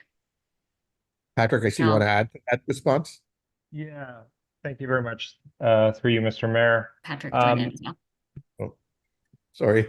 Yeah, Kieran, we're getting some from you, so apologies for that. Patrick, if you want to continue. Hopefully you can hear me okay. Yeah. I would just emphasize that the data that we're talking about is we're looking at our 2030 milestone, but the climate action strategy and the plan is all around 2050. And you know, a lot of the discussions that have already happened today and will happen afterwards, and a lot of the other motions are around planning and around you know, walkable cities and you know, well-designed cities that we know that we can reduce our emissions. Active transportation is a key part of that. But in terms of speaking to specifically, you said like emissions reduction, what Kira mentioned around the high performance development standards is a key pillar of that as well. So I'd encourage all councillors to become aware of that and be supportive of it, because it's a key strategy to not only sort of meet our minimum standards around within the building code, but to go above and beyond it. Do I have time for one more question, or should I keep back in? Please go ahead. Yeah, it has to do with the resident has talked to me about an educational program around backyard fires and meat smokers and that sort of thing. Although she'd probably like to see them banned altogether, she's also willing to appreciate the importance of an educational program that informs residents of the impact that the particles that are and the greenhouse gases that are emitted through these sorts of practices. Do you have any anything, I mean, not right now, but are there things that you could share with us that, you know, we might want to consider, or the region might want to consider an educational program around air quality when it comes to backyard fires and meat smokers, etc.? Through you, Mr. Mayor. Yeah, so I think air quality is certainly a large concern.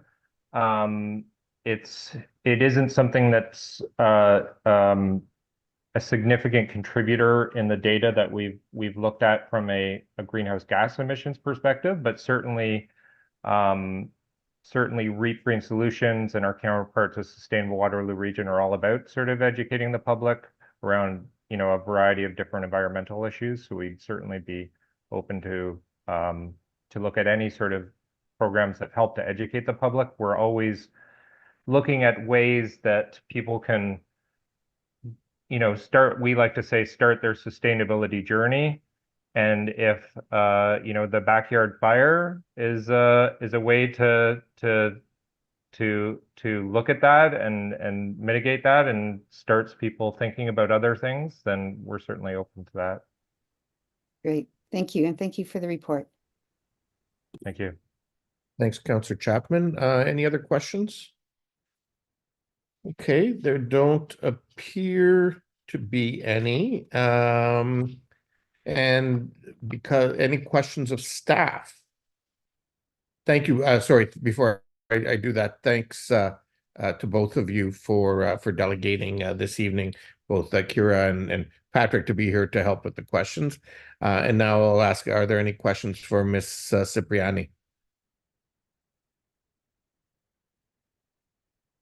They did such a great job that I guess you don't get any either. So thanks, Anne-Marie, for joining us this evening. There may be some questions though after the delegations. So we'll now move into delegations, and we'll start with Bridget Lewis from the Waterloo Region Climate Collaborative.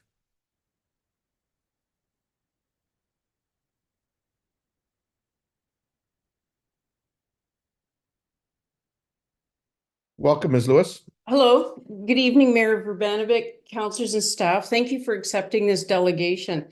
My name is Bridget Lewis, and I live in the Green riding of Kitchener Centre, more specifically Ward 8. I'm a member of the Waterloo Region Climate Collaborative, a coalition of local groups striving to support each other in taking collective action on climate change and working towards a sustainable future. I support Climate Action WR's report on the progress of the Transform WR targets that the region, cities, and townships signed off on in 2021.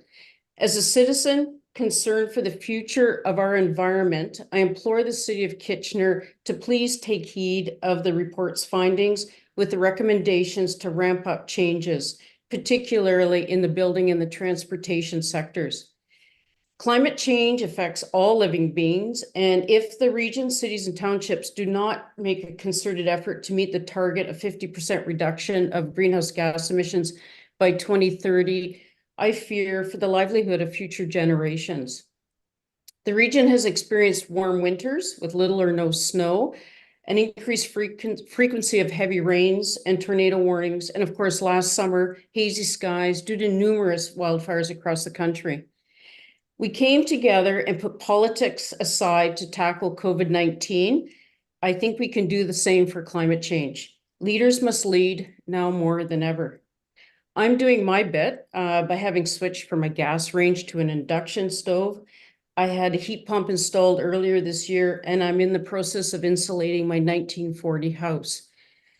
I want to see a world where all of us can thrive and have a healthy future. It would be a remarkable legacy of Waterloo Region to take the recommendations from Transform WR seriously, to work together with the region, the cities, and the townships to set policy that transforms the region in its greenhouse gas emission output. Let the City of Kitchener be part of the Waterloo Region as a leader in climate action. Thank you. Thank you very much. Are there any questions for Ms. Lewis? There don't appear to be any, so thank you. Thanks for coming in this evening. Thank you. The next delegation is Kim Charlesworth. Welcome, Ms. Charlesworth. Thank you, Mr. Mayor and councillors. So in 2019, City Council, along with others in our region, declared a climate emergency, and 2 years later, everyone adopted the very reasonable and science-based targets of reducing emissions 50% by 2030. They weren't random numbers picked out of a hat. They were very carefully calculated to reflect what has to happen in order to have a livable world. We are almost halfway into the time frame and have reduced emissions by 12%. That is disastrous, because now the task is so much harder. I'm here to ask you to truly respect the urgency of the situation, because the lack of real action in creating the frameworks and implementing the policies that we know have to change suggests that it is not being considered an emergency. Some cities have made good use of the last 5 years. And yes, our provincial government's policy flip-flops and backtracks and changes based on, well, not on science, have made it much harder for you as well. I get that. And I want to assure you that I do understand this isn't easy. And yet, when we compare to other cities, even within Ontario, we can find, for example, that Toronto has managed to reduce their emissions from buildings by 30% between 1990 and 2021. The point is, we already know what has to be done. Primarily, we need to get off oil and gas and do it fast. One simple way to do this is energy efficiency. It's one of the low-hanging fruits. And regional high-performance building standards are currently being developed by Waterloo Region Community Energy, and this is good, especially with all the residential building that is going on. That's how Toronto reduced their building emissions, with mandatory energy efficiency standard, which was increased steadily, and the increases mapped out so that the building industry knew what was coming. They can be simple, they can be measurable and enforceable. You don't have to define insulation or windows or energy sources. You give the builders the values you want their buildings to meet, and they figure it out. They have in Toronto. But the mere harmonization of standards across Waterloo Region that was proposed in the workshops in the spring, while helpful for administration and consistency for the building industry, isn't going to do what we need it to do unless it is ramped up enormously. They need to be high performance. And this is what I mean. It's just one example of the overly slow and insufficient efforts that I was referring to. A climate emergency means that the economy is going to suffer, as well as us people. It's going to suffer because of the costs for repair of infrastructure, roads, bridges, homes, and it's going to suffer due to the inability to insure for those risks because insurance companies are getting more risk averse. They can see what's coming. We are all going to suffer from rising costs of food and increased food insecurity. And turning prime farmland into a mega industrial site is moving in the wrong direction. We're all going to suffer from the increased health costs from heat and fires that cause particulate pollution that travel in the wind all across the country. The public is expecting climate action. Youth all over the world are bringing suits against governments for failure to take adequate action. And I'm here to speak for bold climate action because it is both a moral imperative right now and a financial imperative. It is needed for a livable future for all of us, and it is needed for a stable and competitive, clean, green economy. For our region to remain competitive, we need to act with more precision and decisiveness with each action. And so I ask you to please take this fall's budget preparation as an opportunity to really act like we are in a climate emergency. By designating the necessary and significant resources, including staff time, to implement real climate solutions. I also urge that staff reports to you be revamped to include in the category of financial implications, the costs, both short and long term, of not implementing an action. And I ask that you ensure every decision you take, every vote you are called to make, be made through the lens of climate change. Thank you for your time. Thank you. Thank you very much, Ms. Charlesworth, for your delegation. Are there any questions? There don't appear to be any, so I'll just thank you again. And our last delegation on this item is Fufu Khalid.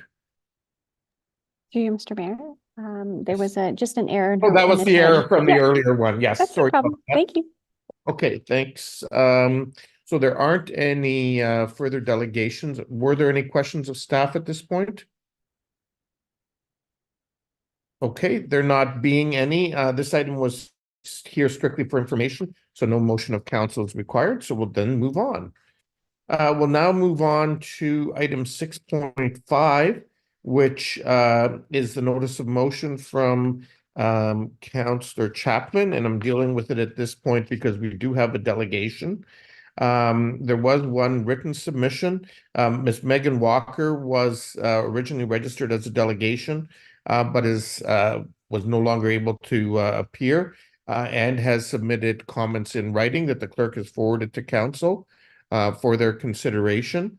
And we'll now go to the other delegation, and that's Ms. Lynn Inatini. And then I'll have, after the delegation, I'll have Councillor Chapman introduce her motion. Ms. Inatini, welcome. Sorry, Mr. Mayor, Yes. if it's okay, if we can take Jackie Wells, she was registered first. She's in the meeting already. Oh, sorry, I missed that. I missed that there on the sheet. Ms. Wells, rather. Apologies for that. Welcome. Thank you. Just one moment while I pull up my notes. Good evening, members of council and city staff. Today I will be speaking as representative of Waterloo Region Acorn. We commend Councillor Chapman's efforts to strengthen tenant protections in Ontario. While we support a lot of the motion, we have some concerns that we would like to raise on this issue. We know the Premier's record on tenant protections, which is to say that Premier Ford is not supportive of tenant rights. Under the Premier's tenure in office to date, rents have only skyrocketed across the province. Bill 97 is a reflection of this lack of support for tenant rights. Last year, Ontario Acorn released a statement reviewing the major concerns members have with Bill 97.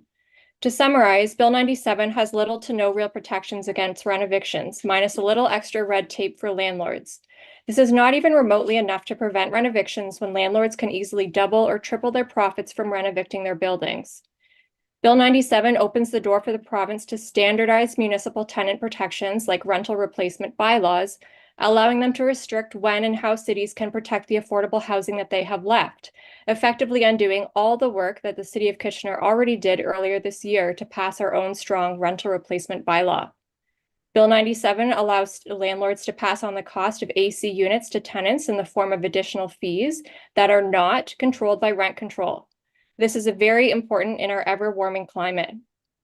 Bill 97 will increase funding to hire more landlord and tenant board adjudicators, but this won't help with the rent evictions and other LTB issues because without more tenant protections, more adjudicators just mean that tenants will get rent evicted faster. Therefore, we cannot support a motion that seeks to encourage Bill 97 being implemented. It would put us at risk of even more affordable housing loss in the province. According to the Vital Signs report in 2023, housing unaffordability, particularly among renters, has skyrocketed. This is primarily driven by market rent being unaffordable for a large sector of the population. The vacancy rate for an affordable place to rent for the bottom 20% of income earners across Waterloo Region is currently 0%. If these residents lose their current apartment, they will face homelessness or be forced to live in unsustainable circumstances, whereby paying their rent means giving up on food or other basic life essentials. The growing affordability crisis among renters is driven by market rents. Council and staff already know that rent evictions are a growing problem in Kitchener as they result in tenants being evicted from rent-controlled apartments. Michael Klein, the landlord of 250 Frederick, who has caused havoc for tenants and issued rent eviction notices to households in the building, has also purchased 141 and 149 Borden Avenue in Kitchener, as well as other properties in Guelph and Cambridge, whose residents now face the threat of the catastrophic loss of their affordable apartments. Klein is an indicator of a systemic problem of bad faith landlords who rent evict tenants with impunity. Acorn unites tenants in cities across the province, where Klein is carrying out the same pattern. The province is not acting, but some municipalities truly are taking the bold steps required. So this is why Acorn members in Waterloo Region were surprised to see that while the City of Kitchener Council is discussing the portion of Toronto's motion that discusses what the province should be doing to improve tenant protections, Council does not seem to be discussing the very beginning of Toronto's motion, which directs staff to begin drafting an anti-rent eviction bylaw at the municipal level. ACTO and Raven Law have both submitted legal analysis that support the legal argument for a rent eviction bylaw at the municipal level. In a letter to City of Toronto, ACTO states that a rent eviction bylaw both eliminates renovation scams by dishonest landlords that evict tenants while allowing honest landlords to carry out improvements in their property. A rent eviction bylaw is within the city's jurisdiction to enact. The City of Kitchener's reticence to enact such a bylaw and the assertion that the city lacks legal jurisdiction to do so is indicative to us that the city is lacking in leadership and it's not willing to take the bold action that we often hear about, which would actually advocate and support Kitchener's most vulnerable residents to the fullest extent that the law will allow. Kitchener City Council and staff's decisions to only appeal to the province to enforce stricter tenant protections conveniently allows council to say that you've done what you can to help with the crisis of renovictions in Kitchener. But we know that this would be patently false. As I mentioned, there are legal opinions that support a renoviction bylaw, and Hamilton has already passed a renoviction protection bylaw in their city. We also already see other cities like Toronto and London taking action to draft their own. ACORN members across Waterloo Region, and especially here in Kitchener, have made it clear that what needs to be done to stop this renoviction problem is a renoviction bylaw at the municipal level. Any hesitance to enact a renoviction bylaw is not supported by existing illegal evidence. There is much more to be done to protect tenants in the city of Kitchener, and it is in your power to act. Thank you. Thank you for your comments, Ms. Wells. Questions for the delegation, Councillor Chapman. Yeah, thank you. And thank you for coming in and sharing that with us. My question is, can you give us any details on how the renoviction bylaw has played out in Hamilton? Personally, I can't give you specific examples. We do have members of ACORN staff. I'm a leader, so a volunteer, but we do have members of ACORN staff that would have more specific information on that. To my knowledge, there hasn't been any legal challenges. And I think it actually doesn't take effect until early next year. So it's not even actually in effect yet, but they have voted to pass the motion last January or February. Okay, thank you. Any other questions for the delegation? There don't appear to be any, so thanks, Ms. Wells, for coming in this evening. Thank you. Our next delegation is Lynn Inatini.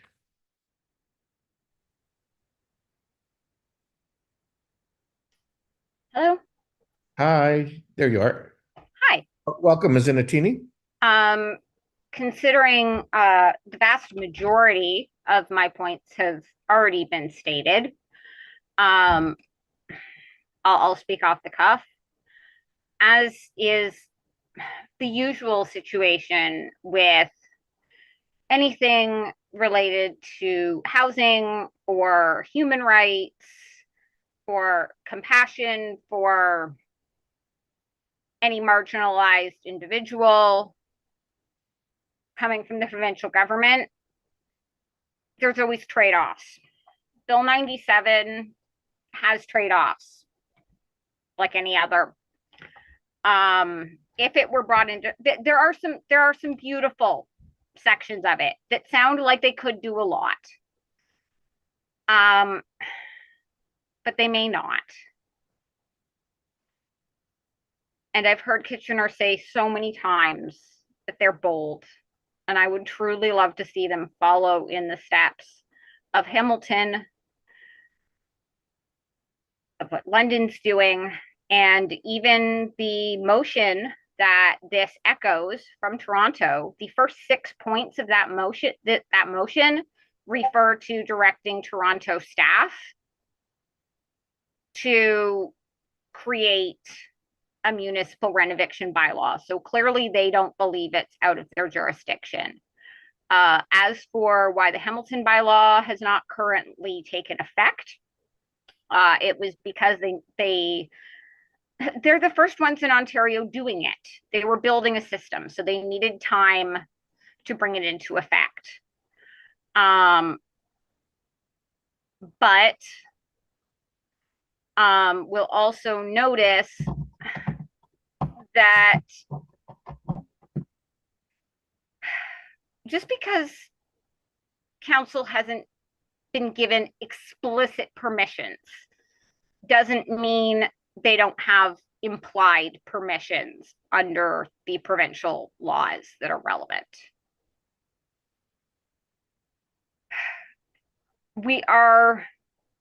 I'm also with ACORN. Yes, we are asking for better provincial laws. Yes, we are asking for national tenants' rights standards. We're asking for tenant-focused, real tenant-focused regulations, but it's not likely to happen.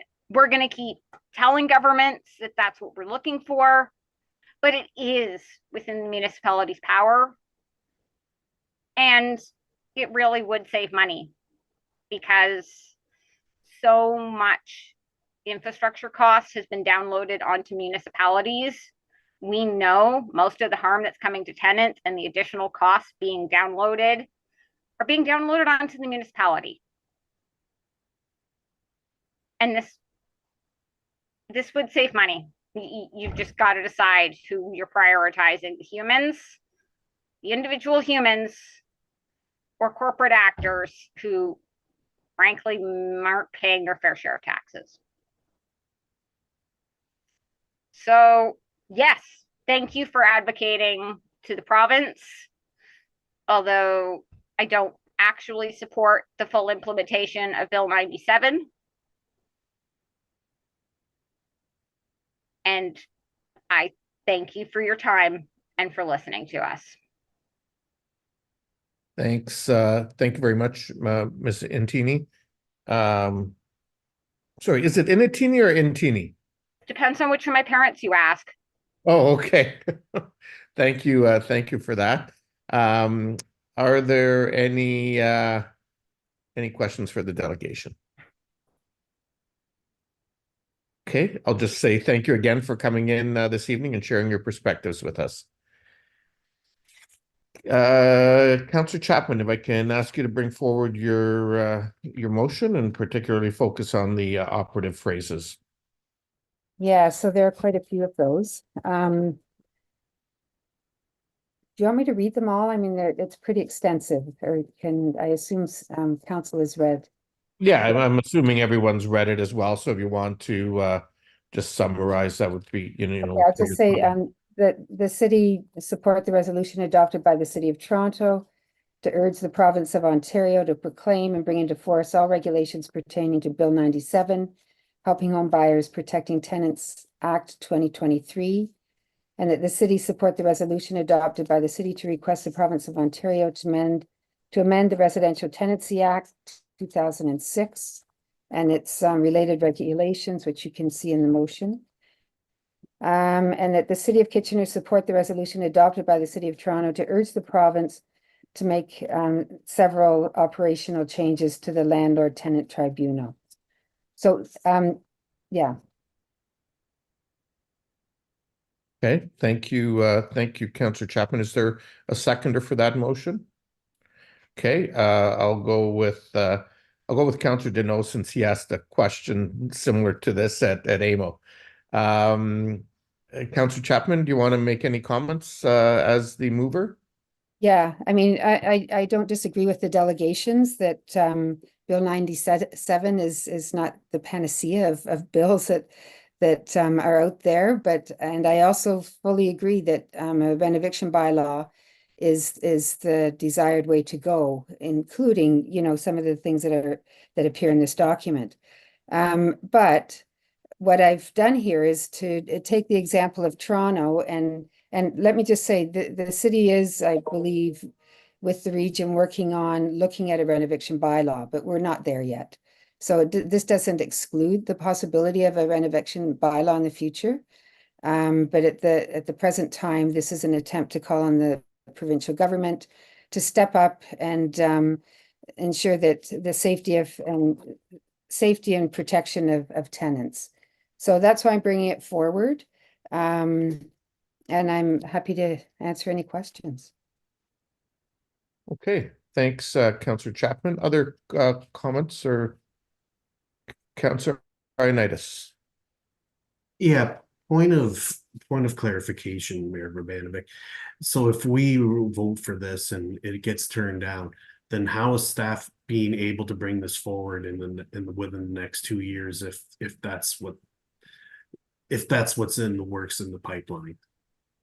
Well, so the recommendation that's in front of us right now focuses on an advocacy position to the province.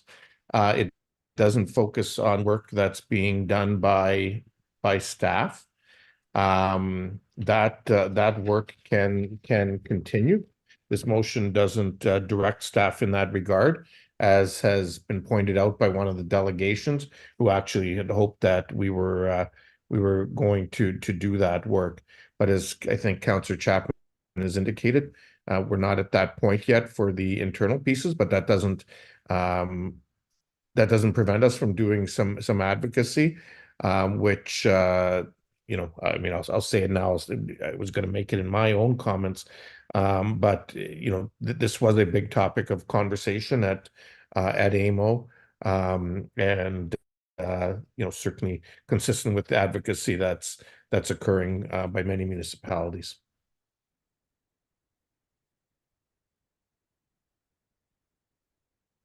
Is that it, Councillor Ioannidis? Okay.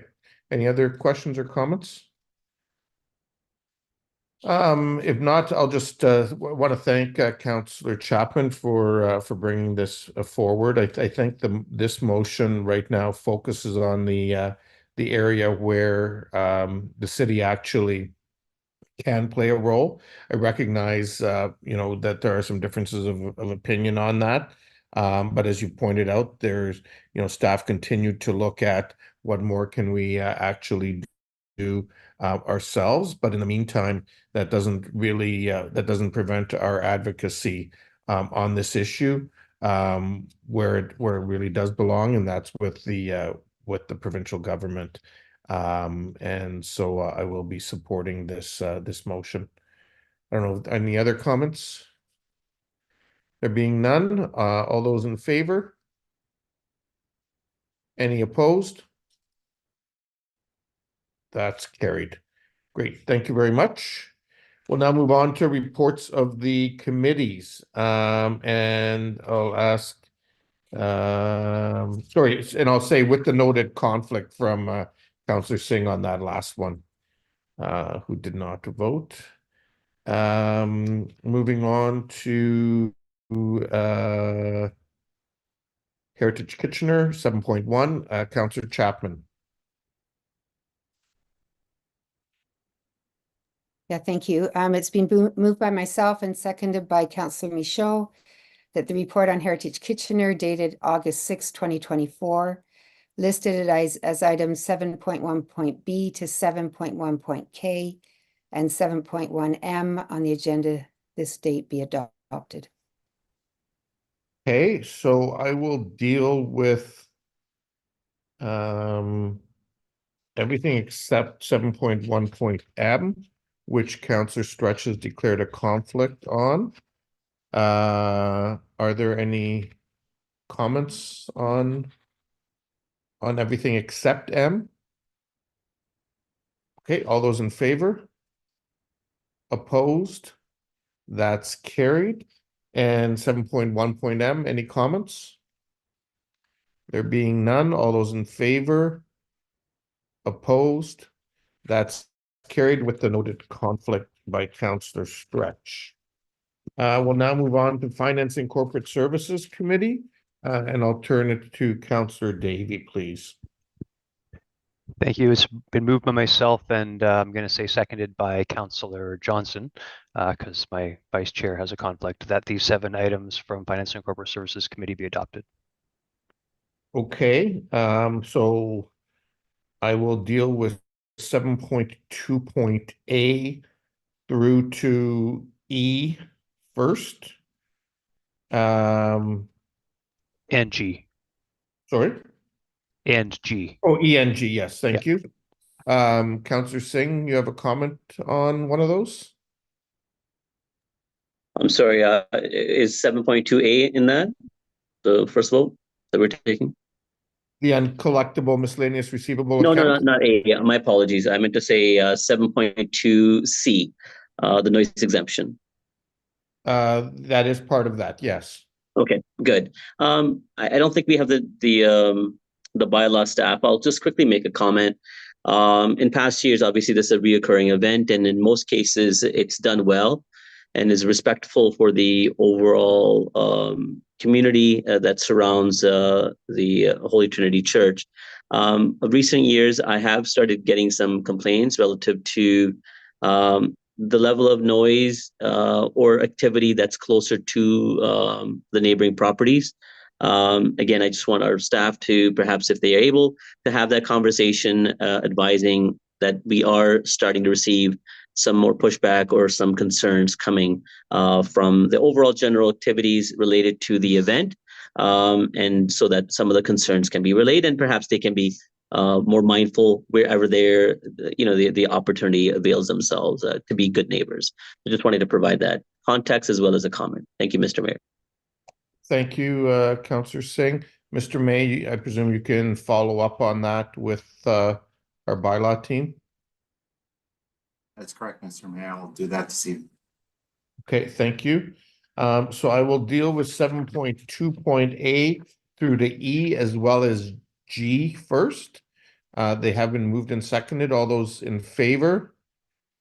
Opposed? That is carried. And now I'll do a 7.2.F. And we'll deal with that with the two noted conflicts. All those in favor? Opposed? Hang on. Sorry, let's try that one again. So all those in favor? Opposed?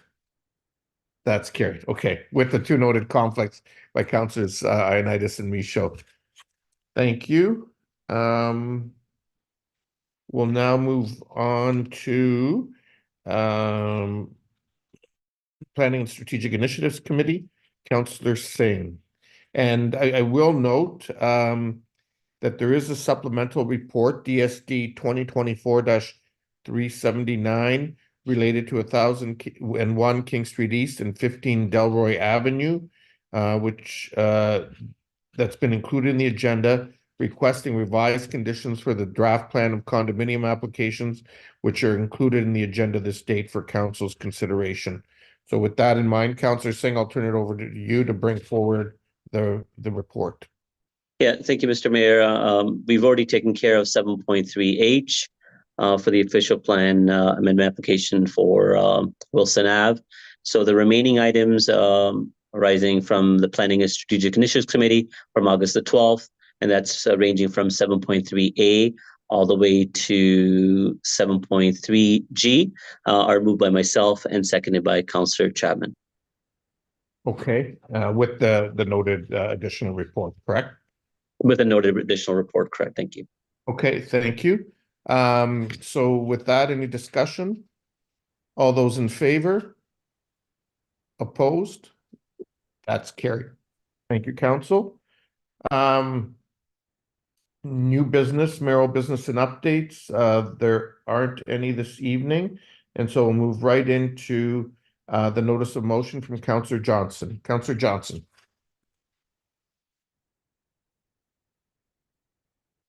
You're muted, Councillor Johnson.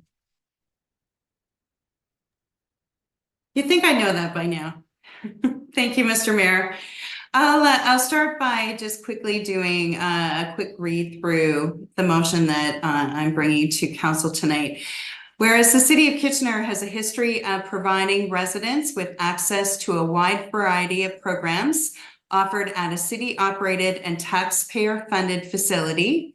For example, our 14 community centers, 8 pools.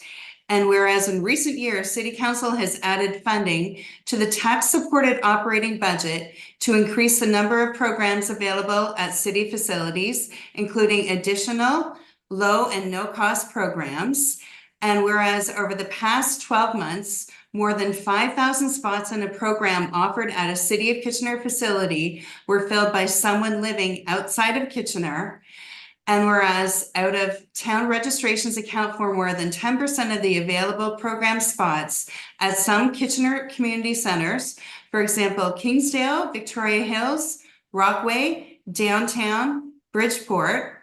And whereas in the summer of 2024, 250 spots in City of Kitchener day camps were filled by people who live outside of Kitchener, while an average of 280 Kitchener youth remain on a wait list to access the city's summer day camps every week. And whereas over the past 12 months, 34 people living in Kitchener remained on a wait list and were unable to access the city's inclusion support worker program, while 85 people living outside of Kitchener were able to access that program, which is funded by Kitchener taxpayers. Therefore, be it resolved that Kitchener residents be provided the opportunity to register for programs offered at a city operated and taxpayer funded facility, as well as all City of Kitchener day camps and the city's inclusion support worker program 7 days prior to opening registration to participants who live outside the city. Okay, Councillor Johnson, is there a seconder for your motion? There is. It's Councillor Michaud. Okay, thank you. Councillor Singh, I see you have several people with their hands up. Councillor Singh, go ahead. Thank you, Mr. Mayor. Really happy to be able to support this. But before I make my comments, I think it's poignant for us to thank Councillor Johnston to bring this forward. It's brings into some sense a reality of the fact that City of Kitchener taxpayers have funded community centers and programs excellently across the board. And the demand that's coming in from outside the city shows that we do programming the right way, and that's where the attraction points are.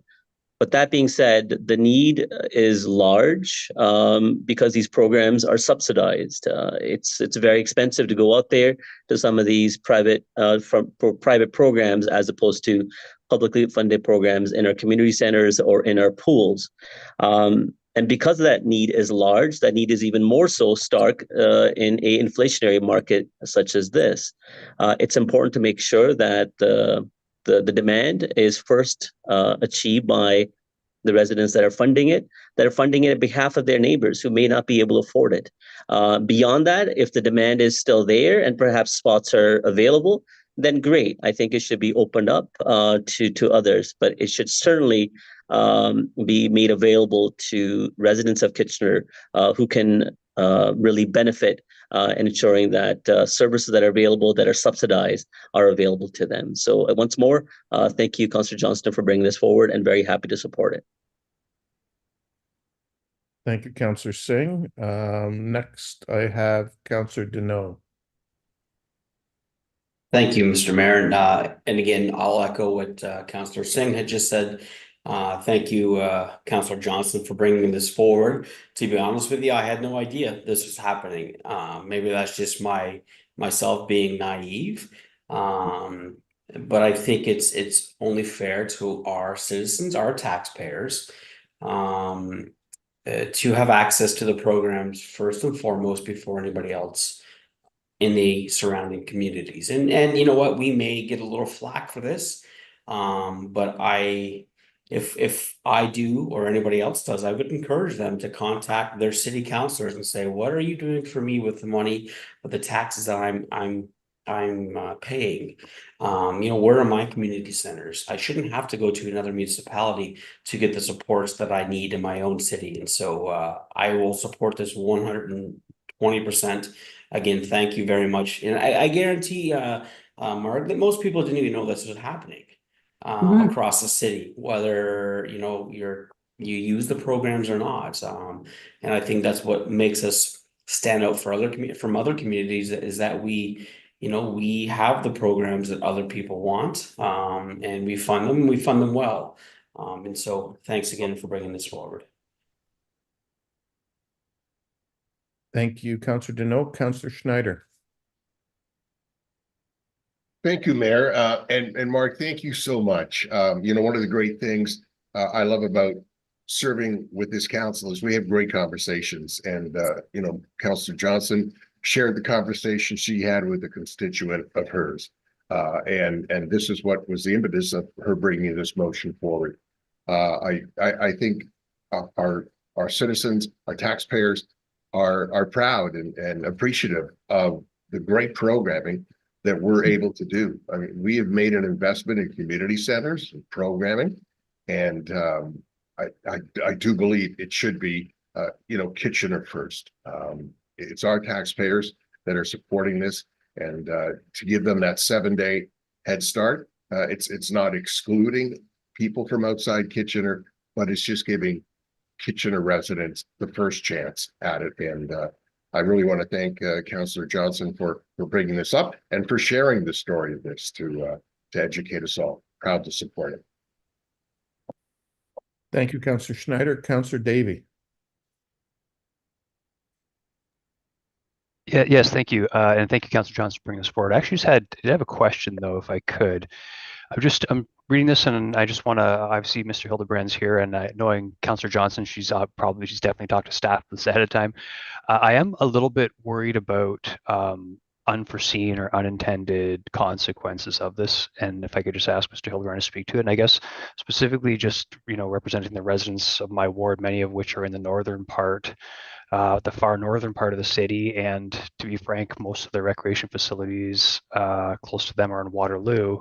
I'm just a little bit worried about potential implications of, if everyone becomes a bit xenophobic in terms of controlling it. So I guess I just asked Mr. Hildebrand if there's been any other potential concerns that that your group's thought of.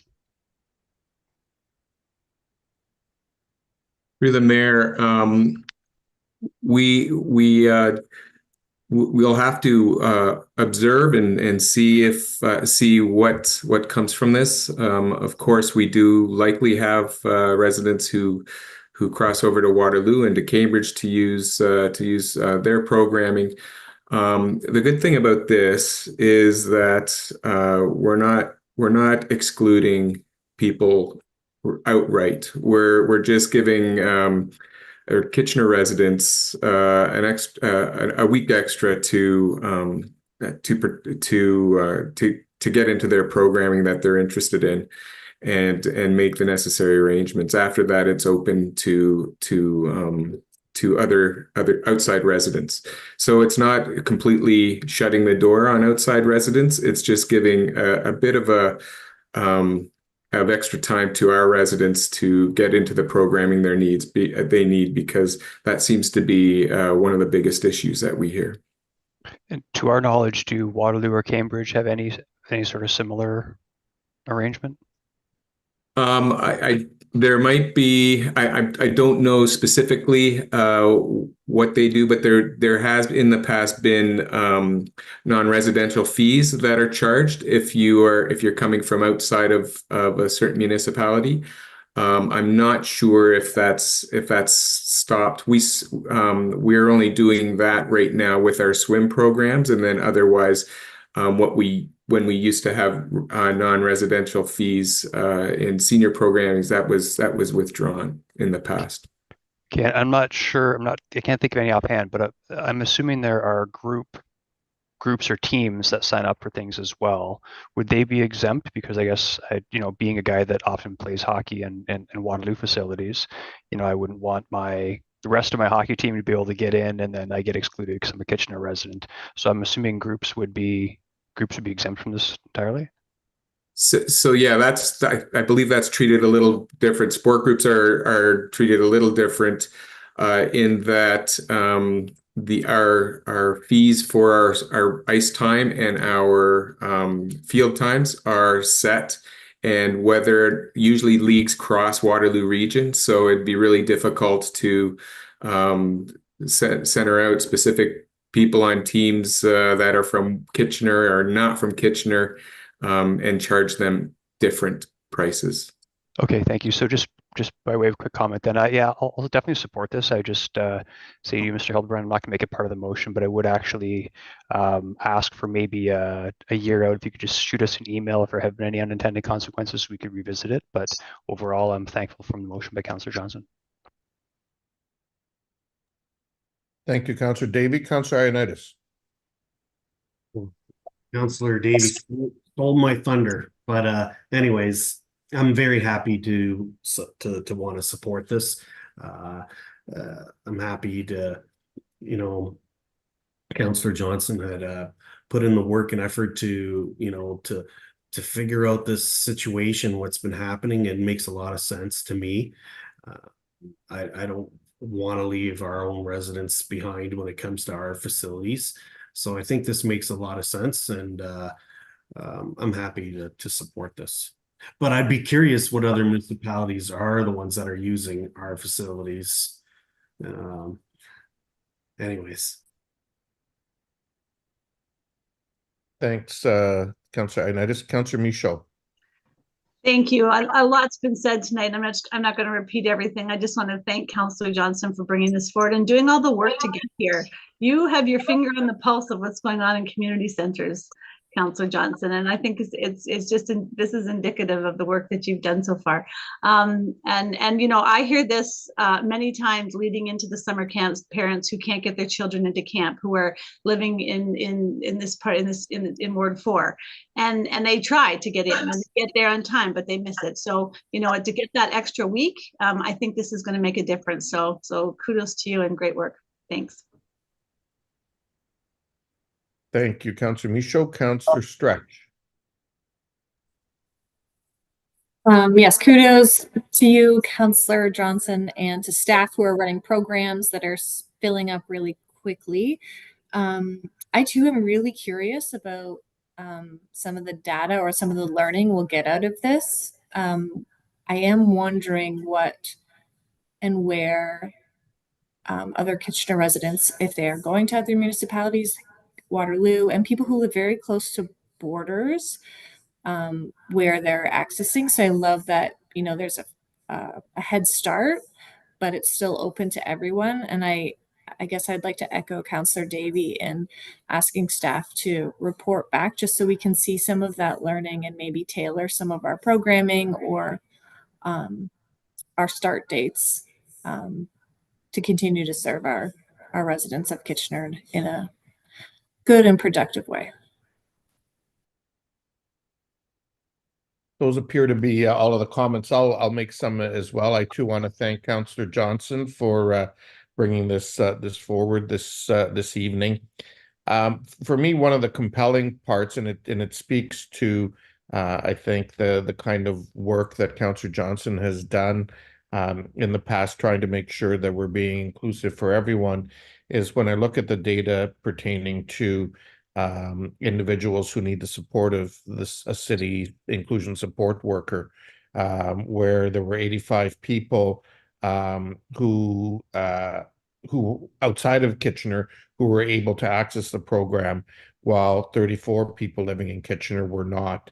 And you know, I think it does speak to the fact that you know, we need to make sure that at least initially Kitchener residents are looked after, and then certainly, you know, more than open and willing to open up those spaces to others as they're needed.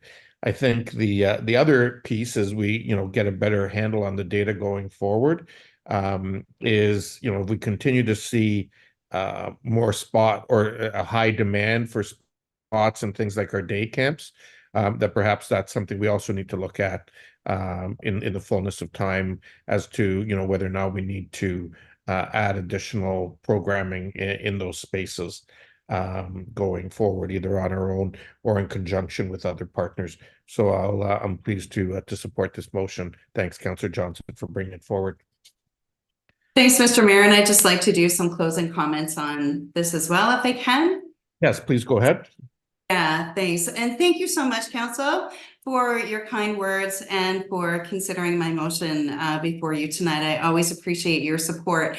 And truly, this motion comes as a result of meetings I had this spring with some of my neighborhood associations and their board members who had expressed frustration to me about trying to access neighborhood association and city programming, that if they walked their kids to school in the morning, they weren't home right whenever registration opened at 9 a.m.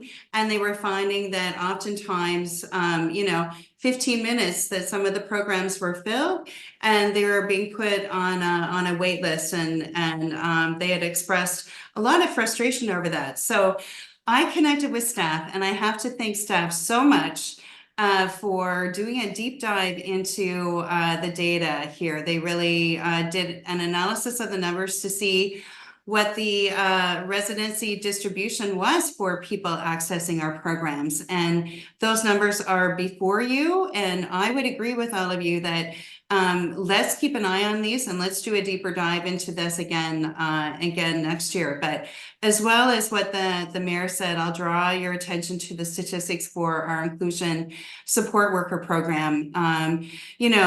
Over the past 12 months, 34 people living in Kitchener remain on a wait list and were not able to access that particular program, while 85 people living outside of Kitchener were able to access that program.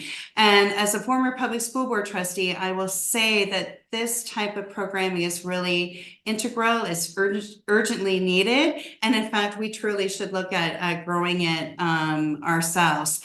But the fact that there's so many people outside of Kitchener accessing it here, when it's paid for Kitchener taxpayers, had really seemed unfair to me as well. So I think that I agree with Councillor Duneau in saying that, maybe this will help other communities as well, that may see more need for them to be creating these programs there. That we might see that we're able to actually offer better services all across our community. And I would say that I really appreciate our neighboring municipal residents participating in our program. I really think that helps our programs grow and actually helps support our programs here too. So this isn't a motion to say that that this is exclusionary. Truly, we just want to make sure that our community centers and neighborhood associations, which were built, founded, and paid for by Kitchener residents, should be serving them first. And we'll look in a few days later to open up those spots to others as well. Thanks so much. Thank you, Councillor Johnson. All those in favor? Any opposed? That's carried. Thank you very much. Okay, questions and answers. Not, we'll move on to the bylaws. Madam Clerk, are there any additional bylaws? Through the mayor, there are 5 additional bylaws listed on the agenda, one of which has a noted conflict. Okay. And that is, sorry, which one? 11.2.A, which is the property tax exemption for Okay. affordable housing. Yep, thank you. So that's the conflict involving Councillors Ioannidis and Michaud.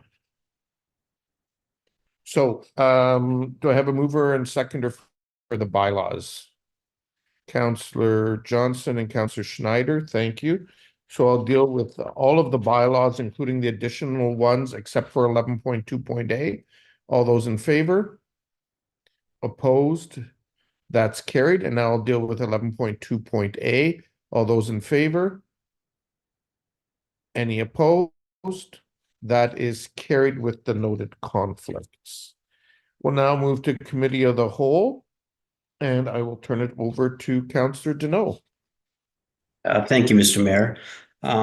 Is there a mover for the administrative reports listed on the Committee of the Whole agenda? Councillor Johnson, are there any questions or comments? All right. There are questions, sorry. Councillor Davey. Thank you. This is I have a question. There's only the one item, right? The forestry bucket truck. Bucket truck. Okay, perfect. Yeah, so a question on that. Have we reached out at all to Enova? Because I'm certain they purchase a number of, I would assume, similarly modified vehicles for the purpose of trimming trees.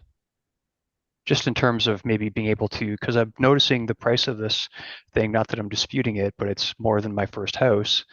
We might be able to, maybe tack onto one of their purchase orders. So through the chair to Councillor Davey, I'm not aware if we've looked to partner with Innova in terms of purchasing.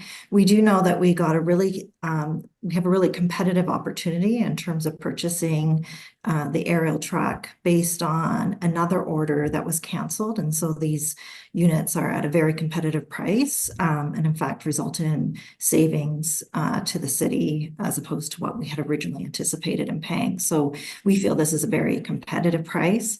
But to your point about potential opportunities to partner on a shared purchasing model, I can certainly follow up with our fleet team on that. That's awesome. Thank you. Thank you, Councillor Davey and Councillor Chapman. Yeah, thank you. So the order that we placed in 2022, it's not yet been delivered, or has it actually been canceled? So through the chair, we are still waiting for delivery of that unit. And it's the same unit as we're proposing to buy right now? Correct. So then we'll have two of these units. Yes, we actually have 3 crews that work on, so we need 3 units, and we've been using rental equipment to help supplement operations, which is also at a premium. So we've been waiting for these units to come in, and this is a great opportunity. We've already pre-purchased the unit that we're waiting for, so we didn't have an opportunity to pull that forward in the queue associated with this purchase. However, it is an opportunity to take advantage of units that are available, get them in service early, particularly since we currently have a backlog of units that we're waiting for. And do we have any idea when those other units will be delivered? Have they given a date? I would have to check on the timing of that. I don't have that information. Okay, thank you. Okay, thank you, Councillor Chapman. Is that all? All right, I'll call a vote. All in favor? Any opposed? Okay, that carries. Move that the committee rise and report. It has been moved by Hold on, myself. you got to do all in favor. All in favor? Any opposed? Gotcha. All right. Naomi? Yes. Okay, so it's been moved by myself and seconded by Councillor Johnson that the proceedings and the recorded pecuniary interests and conflicts taken in the meeting of the Committee of the Whole held this date as attached hereto and forming part of these minutes be and the same are hereby adopted and confirmed. All those in favor? Opposed? That's carried. Thank you. Third reading of the bylaws with the additional bylaws. And I'll note that 14.2.a, we have 2 councillors with a conflict. So I will deal with that one separately. Do I have a mover and seconder? Moved by Councillor O'Dooney, seconded by Councillor Davey. So dealing with everything except 14.2.a. Those in favor? Opposed? That's carried. And now dealing with 14.2.a with the noted conflicts. All those in favor? Opposed? And that is carried. And with that, ladies and gentlemen, we're about to adjourn. I do just want to remind the public that at this stage, the plan is that we will be back in the council chamber for our September committee and council meetings. As people will recall, and actually I forgot to say at the beginning of the meeting, our contractor is completing the modifications to our audio and video system in there, but we should be back in there by September. So with that, thank you, everyone, and motion to adjourn, moved by Councillor Schneider, seconded by Councillor Ioannidis. All those in favor? Opposed? That's carried. Thank you.